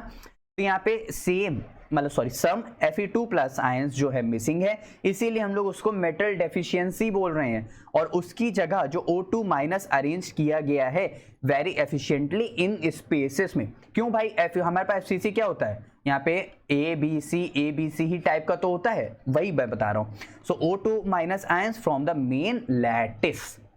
पक्का अच्छे समझ आया, पक्का। तो यहाँ पे हमारे पास इसके क्या हो जाएंगे, सभी ऑप्शन मेरे पास क्या हो जाएंगे, करेक्ट हो जाएंगे। तो यहाँ पे ऑल 4 करेक्ट हो जाएगा, ठीक। आगे बढ़े और नेक्स्ट क्वेश्चन देखते हैं। अब यहाँ पे इस नेक्स्ट क्वेश्चन में क्या कह रहा है, the correct number of statement from the following. अच्छा ठीक है, larger activation energy, smaller value of rate constant. अच्छा हाँ, ये बात सही है, मतलब मैं बता रहा हूँ तुमको, हायर एक्टिवेशन एनर्जी और हायर टेम्परेचर कोफिशिएंट, हाँ ये भी बात सही है। Lower temperature, increase in temperature causes more change in the value of K at higher temperature. अच्छा रेट कांस्टेंट, इसका मतलब वैल्यू नहीं, ये बात थोड़ी सी गलत है, अभी बताता हूँ कैसे गलत है। और ln versus ln K versus 1/T का जो ग्राफ है वो स्लोप स्ट्रेट लाइन है और माइनस का EA/R आ रहा है, ओके। ये भी हमारे पास सही है। कैसे, और मैं बता दूं, पहले आर्हेनियस इक्वेशन तो जान लो यार, होता क्या है। यहाँ पे ध्यान दो, आर्हेनियस इक्वेशन हमारे पास होती है K डायरेक्टली प्रोपोर्शनल E की पावर माइनस का EA/RT, ठीक। अच्छा प्रोपोर्शनलिटी का साइन हटाएंगे, A कांस्टेंट आएगा। अब मैंने दोनों तरफ लॉग ले लिया तो लॉग K हो गया और लॉग पूरा K ln हो गया, ठीक, अब ln को इसके साथ किया, ln को इसके साथ किया, मल्टीप्लाई का साइन हटाया तो प्लस का साइन आएगा log के टर्म में, तो यहाँ पे ln a ln k और ये हो गया। अब ln को मैं लिख सकता हूँ log बेस e तो लिख सकता हूँ। अब मैंने क्या किया, माइनस ई आर टी को बाहर निकाल लिया, तो देखो ये देखो इस तरह मैंने क्या किया, माइनस ई आर टी को बाहर निकाल लिया। अब मैंने ln को क्या कर दिया, log बेस e। अच्छा, log बेस e की पावर e ये होता है 1, तो ये पूरा टर्म 1 हो गया, तो इसी वजह से हमारे पास ये बचा। अब मैंने क्या किया, इसको इधर किया, इसको मैंने इधर किया, तो माइनस का EA बाय आर किया, 1/t के टर्म में लाना था, तो इज इक्वल ये y is equal to ns का mx x और यहाँ पे हो गया प्लस c हो गया। c हमारे पास यहाँ से क्या आ रहा है, कांस्टेंट आ रहा है, और ये हमारे पास y एक्सिस पे आ रहा है। अब यहाँ पे एक ग्राफ बनाओगे तो y इज इक्वल टू हमारे पास c के फॉर्म में आएगा, और ये स्ट्रेट लाइन का ग्राफ जाएगा, लेकिन निगेटिव जाएगा क्योंकि माइनस का EA बाय आर दिया हुआ है, इसलिए। कुछ समझ आ रहा है पक्का? और यहाँ पे इसका इंटरसेप्ट क्या हो जाएगा, इंटरसेप्ट हो जाएगा हमारे पास ln a हो जाएगा। ठीक, पक्का अच्छे समझ आया, कोई भी डाउट नहीं था यहाँ तक। अब यहाँ पे ध्यान दो, अब यहाँ पे तुमको देखो इक्वेशन दिख रही है माइनस का EA बाय आर वाली, ठीक है। अब यहाँ पे ध्यान दो, यहाँ पे लार्जर एक्टिवेशन एनर्जी यानी EA की बात कर रहे हैं, तो smaller value of rate constant, भाई वो माइनस में वो कम होगा तो वो ज्यादा हो जाएगा। ठीक, ये बात सही हो गई। Higher activation energy temperature coefficient, भाई जाहिर सी बात है ना, एक्टिवेशन एनर्जी तो तभी भाई, ये एक्टिवेशन एनर्जी मान लेते हैं ये हमारे पास ये बैरियर है। जितना ज्यादा टेम्परेचर होगा या जितना ज्यादा मॉलिक्यूल्स कोलाइड करके स्पीड अपनी अप करेंगे, उतना ज्यादा वो क्या होगा, एक्टिवेशन एनर्जी की तरफ ज्यादा टेम्परेचर कोफिशिएंट भागेगा, जैसे आप यहाँ पे इस इक्वेशन में भी देख सकते हो। ठीक है, अब ये इधर जाएगा तो इसके डायरेक्टली प्रोपोर्शनल नहीं हो जाएगा, तो बस वही चीज है। उसके बाद हम लोग ने प्लॉट तो देख ही लिया है। थर्ड वाला, eight lower temperature increase in temperature cause more change in the value of के एट हायर टेम्परेचर। मतलब यहाँ पे वो बात तो सही कह रहे हैं, लेकिन वो ये नहीं बता रहे हैं कि यहाँ पे मॉलिक्यूल मेरे पास कोई पार्टिकल कौन सा है तो उसके रिस्पेक्ट में यहाँ पे चेंज होगा। अब यहाँ पे तो कुछ है नहीं, उन्होंने बस खाली ऐसे लिख दिया, तो ये नहीं होता है। वो डिफरेंट टेम्परेचर डिफरेंट मॉलिक्यूल्स पे वो डिपेंड करती है वेरिएशन, इसीलिए यहाँ पे ये बात गलत हो जाएगी। ए, बी और डी क्या हो जाएगा, करेक्ट हो जाएगा। पक्का अच्छे समझ आए? नेक्स्ट क्वेश्चन देखें, और नेक्स्ट क्वेश्चन देखते हैं। अब यहां पे इस क्वेश्चन में कह रहा है for independent process at 300 kelvin, यानी टेम्परेचर दे रखा हुआ है 300 केल्विन, डेल्टा एच दे रखा हुआ है, डेल्टा एच दे रखा हुआ। अरे यार, तो यहाँ पे गिब्स एनर्जी वाला फॉर्मूला लगेगा थर्मोडायनेमिक, तो delta G is equal to delta H minus का टी डेल्टा एस। तो यहाँ पे डेल्टा एच की वैल्यू रखो, टी की वैल्यू रखो, डेल्टा एस की वैल्यू रखो, आंसर निकाल लो। इतना आसान नहीं। अब यहाँ पे हो, यहां से देखो किलो जूल से जूल में कह रहा है, या तो आप जूल से इसको मतलब इसको किलो जूल को जूल में चेंज कर दो, इसको और इसको बराबर कर दो, यानी इधर भी जूल कर दो इधर भी जूल कर दो, या फिर इधर किलो जूल रहने दो इधर किलो जूल कर दो। ठीक, अब इस चाहो तो इसको लिख लो, तुम्हारे ही काम की चीज है कि अगर यूनिट कन्वर्जन यहाँ पे ध्यान दो, अगर यहाँ पे जूल से किलो जूल में जाना है तो 1000 से डिवाइड कर देना, किलो जूल से जूल में जाना है तो 1000 से मल्टीप्लाई कर देना, बस और कुछ नहीं करना है। मतलब फिर से एक बार मैं समझा दे रहा हूं, इधर से इधर जाओगे तो 80 को इससे डिवाइड कर दोगे तो मेरे पास आ जाएगा 0.08 आ जाएगा। ठीक, अगर उसी को वैसे ही रहने देना चाहते हो तो किलो जूल से इसको मतलब इधर भी किलो जूल करना चाहते हो तो 1000 से मल्टीप्लाई कर देना। इसका मतलब क्या करना, 80 को इनटू में 10 की पावर 3 कर देना, मल्टीप्लाई कर देना, बस और कुछ नहीं करना। ठीक, एक क्वेश्चन कर लें और एक क्वेश्चन कर लेते हैं जल्दी से, कैसे करेंगे दिखा देते हैं मैं आप लोग को। तो 25 और माइनस का टी डेल्टा एस 300 इनटू में और माइनस का 0.08, मतलब मैंने उसको चेंज कर दिया 1000 से डिवाइड करके। ठीक है, और यहाँ पे है माइनस, तो यहाँ पे आएगा डेल्टा जी। अगर ये डेल्टा जी निगेटिव में आता है तो रिएक्शन जो होगी वो स्पॉन्टेनियस होगी। वो रिएक्शन क्या होगी, स्पॉन्टेनियस होगी। अगर डेल्टा जी निगेटिव आता है तो, अगर डेल्टा जी पॉजिटिव आ रहा है तो वो रिएक्शन नॉन स्पॉन्टेनियस। अगर डेल्टा एस पॉजिटिव आ रहा है तो रिएक्शन स्पॉन्टेनियस, अगर डेल्टा एस निगेटिव आ रहा है तो रिएक्शन नॉन स्पॉन्टेनियस। तो अब यहाँ पे इस क्वेश्चन में क्या कह रहा है, चलो वो भी देख लेते हैं। 5 gram of Na which was dissolved in deionized water, ठीक है, to prepare 450 ml stock solution. अच्छा ठीक है, इसका मतलब यहां से अगर तुम मोलैरिटी निकालना चाहो तो बहुत आसानी से निकाल सकते हो। भाई देखो, number of moles of solute यानी ऊपर 5 नीचे उसका टोटल मॉलिक्यूलर मास, तो यहां से क्या आएगा, number of moles of solute आ जाएगा। समझ आ रहा है? Number of moles of solute कैसे निकालोगे, मास अपॉन मॉलिक्यूलर मास से। तो मास दे रखा है NaOH का मॉलिक्यूलर मास होता है 40, तो 5/40, ठीक है, इनटू में कितना हो जाएगा 450, ऊपर आ जाएगा हमारे पास 1000। क्यों 1000 क्यों आएगा, क्योंकि भाई यहाँ पे ml में दे रखा है, उसको लीटर में चेंज करने के लिए हम लोग क्या करेंगे, उससे मल्टीप्लाई कर देंगे। यहाँ पे ध्यान दो, अब मैंने एक एक वैल्यू को पूरा एकदम सजा के लिए आप लोग के लिए मैंने गिवन करके लिख दिया, ताकि जो बच्चा सिर्फ शायद देख ही रहा हो वीडियो बड़ा बड़ा के तो वो खाली आंसर भी नोट कर सके। What volume in ml to, अच्छा ये इतना लीटर दे रखा हुआ है, उसकी इतनी मोलैरिटी दे रखी हुई है। अच्छा एक बात बताओ, मोलैरिटी दे रखी हुई, लीटर दे रखा हुआ, इसका मतलब वॉल्यूम पूछ रहा है, इसका मतलब यहाँ से कुछ डाइल्यूशन लॉ तुमको याद आ रहा है, m1 v1 is equal to m2 v2, कुछ याद आ रहा है? m1 तो हम यहां से निकाल लेंगे, v1 हमको दिया हुआ है, m2 दिया हुआ है, v1 और वो दिया हुआ है, यानी सॉरी v1 हम लोग निकाल लेंगे। कैसे निकालेंगे, और यहाँ पे ध्यान देते हैं, देखो volume of stock solution, required concentration जो ऊपर दिया हुआ था 0.1, उसी का रिक्वायर्ड वॉल्यूम हमारे पास 500 ml, तो यहाँ से मॉलिक्यूलर मास, मोलर मास 40 दिया हुआ है। अब यहाँ से मोलैरिटी तुम लोग बहुत इजी कैलकुलेट कर लोगे। देखो मोलैरिटी यहाँ से हम लोग कैलकुलेट किया इतना। अब डाइल्यूशन फॉर्मूला जैसे ही हम लोग ने लगाया, तो डाइल्यूशन फॉर्मूला यहाँ से इसका दिया हुआ है, V1 हम लोग को नहीं पता है, 0.1 उतना दिया हुआ, 500 दिया हुआ है, तो यहाँ से हमारे पास V1 कितना आ गया, इतना आ गया। वही मैंने कहा ना, अब यहाँ पे आप इसको 180 भी लिख सकते हो, कोई फर्क नहीं पड़ता है, अप्रॉक्स हम लोग 180 भी ml हम लोग यहाँ से लिख सकते हैं। या इसका मतलब यहाँ से आप लोग को समझ आया ना पक्का? तो मोलैरिटी और एक डाइल्यूशन का फॉर्मूला जो कि बहुत ज़्यादा इंपॉर्टेंट था। अब आप लोग शायद कुछ समझ रहे होंगे कि क्वेश्चन कभी भी वो नॉर्मल बस ऐसी मोलैरिटी ऐसी नॉर्मेलिटी नहीं देगा, उससे थोड़ा सा लेवल अप करके जरूर देगा, तो आप लोग को थोड़ी सी प्रैक्टिस भी अच्छे से करते रहनी है। तो यहाँ से क्या होगा, हमारे पास आंसर आ जाएगा 179.86, यानी 180 हम लोग लिख सकते हैं। ठीक, आगे बढ़े, अब आगे बढ़ते हैं। अब यहाँ पे इस क्वेश्चन में क्या कह रहा है, if wavelength of the first line of the partial series, ठीक है, हाइड्रोजन एटम इज 120 नैनोमीटर की बात कर रहा है, then the wavelength of the second line of this series is nanometre, nearest integer की बात कर रहा है। ठीक है, अच्छा यहाँ से पार्शियल सीरीज की बात कर रहे हैं, तो वेवलेंथ चाहिए, यहाँ पे फर्स्ट लाइन यानी n1 n2 चाहिए, तो यहाँ से हम लोग रेडबर्ग का हम लोग फॉर्मूला लगाएंगे। वो रेडबर्ग का हमारे पास फॉर्मूला क्या होता है, 1 बाय हमारे पास lambda is equal to r 1 upon n1 की पावर -2, मतलब सॉरी 1 अपॉन n1 की पावर 2 माइनस 1 अपॉन n2 की पावर 2, यानी इसका मतलब वो लाइन दूसरी बात कर रहा है, यानी जो पार्शियल सीरीज है, जो इस तरह हमारे पास जो लाइंस बनाते हैं उसी की हम लोग बात कर रहे हैं। अब यहाँ पे फर्स्ट इंटीजर, यहाँ पे ध्यान दो, second line of the series इस नैनोमीटर में होनी चाहिए, जो कि उसका नियरेस्ट इंटीजर होना चाहिए। अब आप लोगों को कैसे, और मैं थोड़ा समझाता हूँ। यहाँ से देखो, पार्शियल सीरीज की जो फर्स्ट लाइन है वो 4 है, लेकिन हम लोग क्या लेंगे, नियरेस्ट इंटीजर हम लोग ने 3 लिया, तो यहाँ से हम लोग ने 3 लिया, तो यहाँ से 1 अपॉन लैम्डा, उसी का हम लोग को लैम्डा वैल्यू दे रखी हुई कितनी, 720। देखो यहाँ पे क्वेश्चन देखो दे रखा हुआ है ये 720, ये देखो दे रखा है, फर्स्ट लाइन की बात कर रहे हैं ना, तो बस वही चीज है। अब यहाँ पे 1/3 का स्क्वायर माइनस का 1/4 का स्क्वायर, तो यहाँ पे हम लोग ने इसको सॉल्व नहीं किया, क्यों? क्योंकि हम लोग का आखिरी में भी उसका लैम्डा निकालना है। अब लैम्डा की वैल्यू तो दे नहीं रखी, तो वो यहाँ से आएगी, तो यहाँ पे हम लोग ने मान लिया इसको इक्वेशन नंबर 1। सेकंड लाइन में हमने -5, लेकिन उसका वही नियरेस्ट इंटीजर जो हम लोग का क्या चल रहा है, 3 चल रहा है, फर्स्ट लाइन वाला।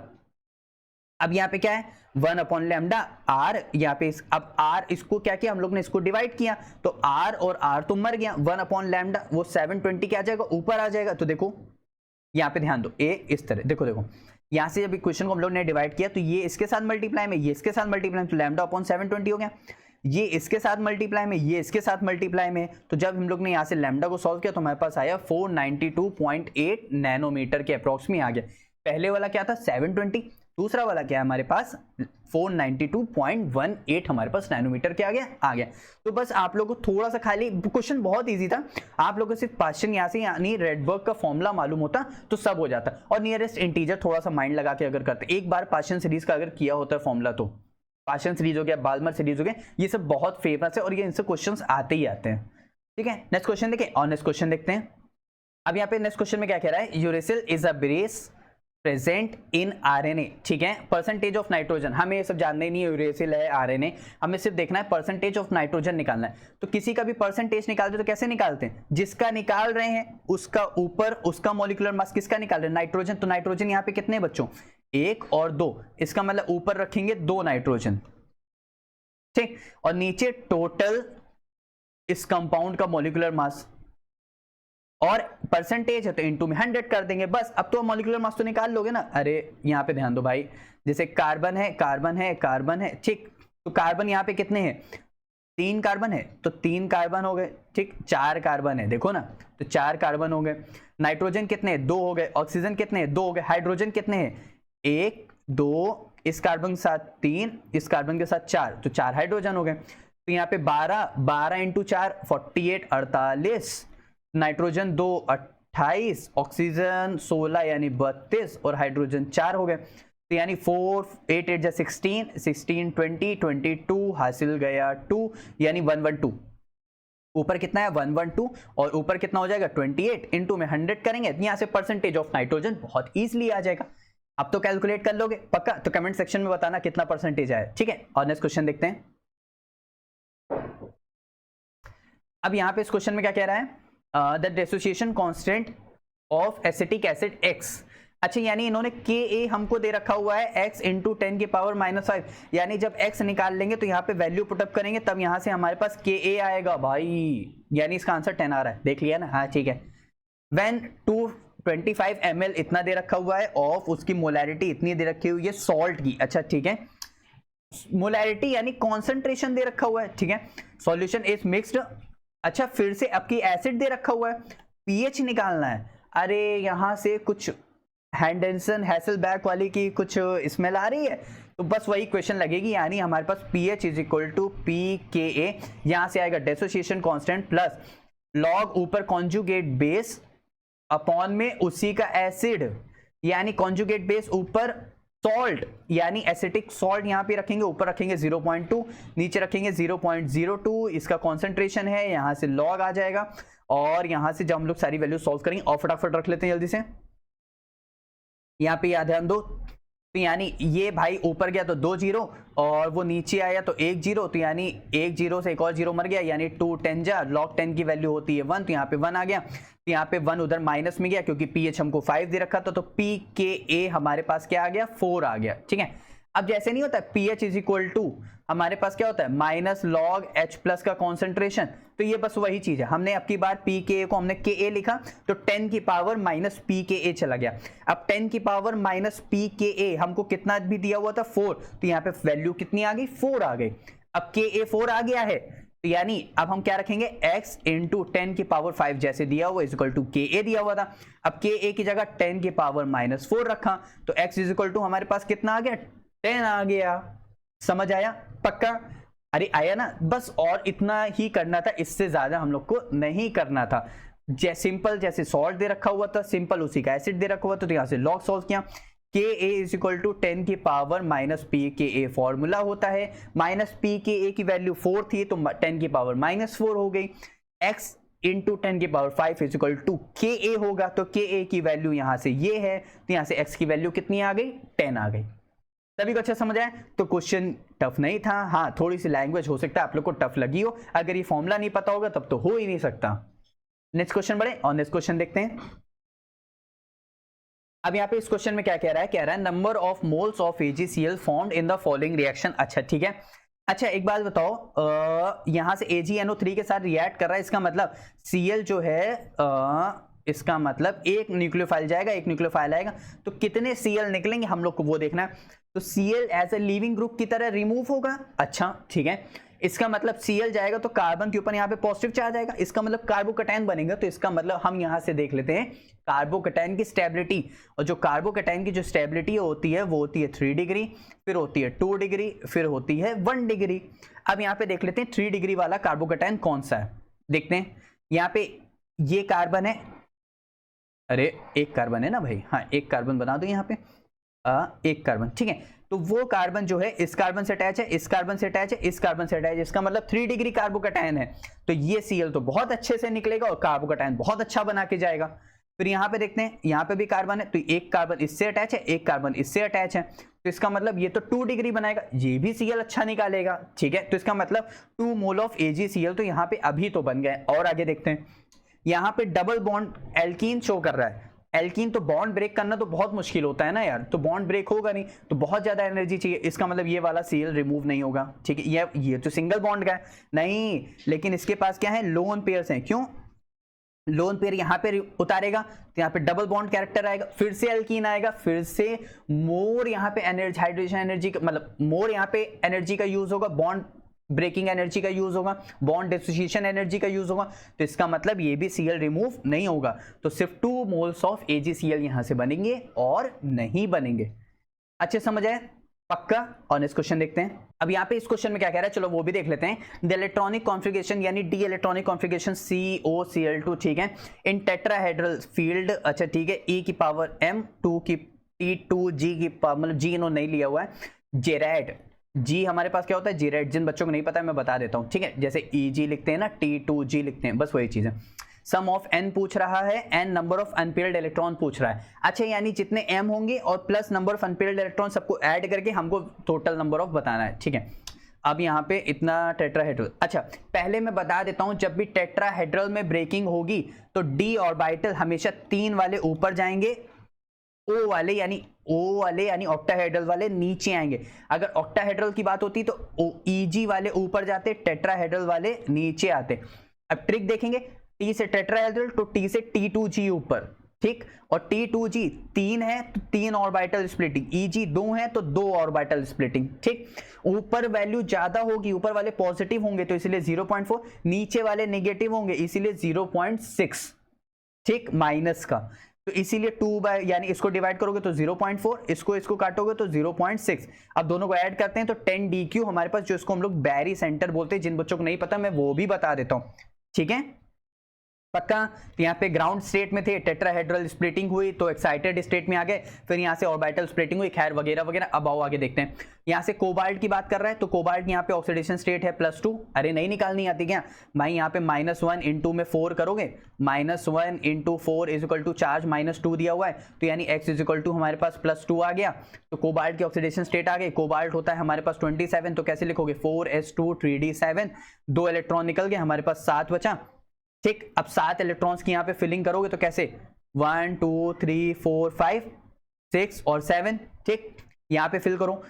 Cl यहाँ पे क्या है, वीक फील्ड लिगेंड है तो पेयरिंग नहीं कराएगा, तो 1 2 3 4 5 6 7, ठीक, ये क्लियर हो गया। अब यहाँ पे देखो Eg में कितने हैं, E में हमारे पास है 5 और T में हमारे पास ऊपर N में कितने हैं, हमारे पास 3, ठीक। अब कह रहा था सम करना है m का, m में कितने हैं और नंबर ऑफ अनपेयर्ड इलेक्ट्रॉन कितने, m हमारे पास कितना है 5, तो 5 यानी 5 यहाँ पे लिखा हमने a, ये लिखा 5 plus number of unpaired electron हमारे पास है 1 2 3, तो हमने यहाँ पे लिखा 3, तो टोटल हमारे पास कितने हो गए 8 हो गए, ठीक भाई। T2G में फिल किया हमने तो 1 2 3 4 5, एक ये 6 और एक ये 7, ठीक, क्योंकि कोबाल्ट 27 तो 4s2 में से 2 इलेक्ट्रॉन निकल गए, बचा हमारे पास 3d7। अब 3d7 बचा तो ये इस तरह हमारी सारी फिलिंग हो गई, तो टोटल नंबर ऑफ हमारे पास कितना आ गया 8 आ गया।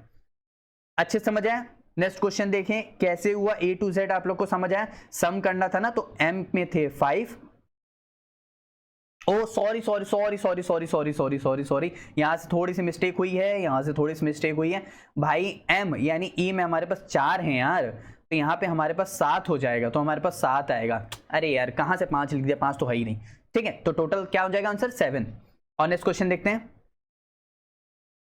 अब इस क्वेश्चन में क्या कह रहा है, एट 298 केल्विन 1 लीटर सॉल्यूशन, अच्छा ठीक है, 10 मोल ऑफ Cr2O7, अरे एसिडिक रिएक्शन, तभी तो डी ब्लॉक वाली पढ़ी होगी।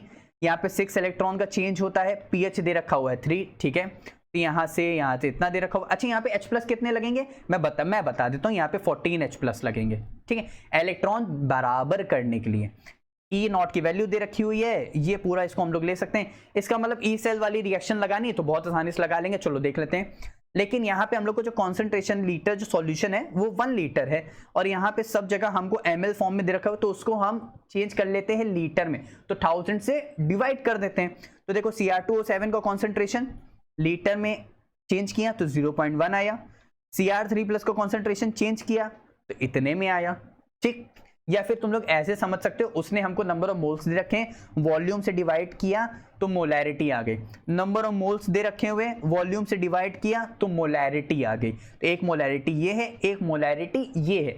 अब वैल्यूज पुट अप करते हैं जल्दी से। देखो पहली बात, ई सेल वाली रिएक्शन लगाई, E0 माइनस 0.5, अब लॉग प्रोडक्ट अपॉन रिएक्टेंट। अब पहले तो रिएक्शन आप लोग को लिखनी आनी चाहिए, मैंने कहा ना यहां से जा रहा है Cr3+ में, ठीक। अच्छा, तो यहां से 2 Cr है तो 2 Cr हो गए।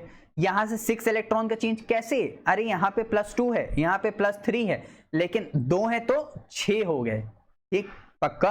अच्छा, अब यहां पे देखो 2 6 -8 है, तो और इधर कितने हैं, इधर प्लस में है, +6 है, तो हमको 8, इधर भी 6 + 6 चाहिए, इधर भी +6 चाहिए, तो इसीलिए हम लोग ने इधर 14H+ किया। 14 - 8 + 6, तो इधर +6 इधर +6, दोनों साइड बराबर, इसीलिए यहाँ पे 14H+ आ रहा है, क्योंकि एसिडिक रिएक्शन है तो H+ होगा ही होगा, तो इसीलिए, और जब भी एसिडिक रिएक्शन है तो हमेशा वाटर का रिमूवल होगा, तो इसलिए।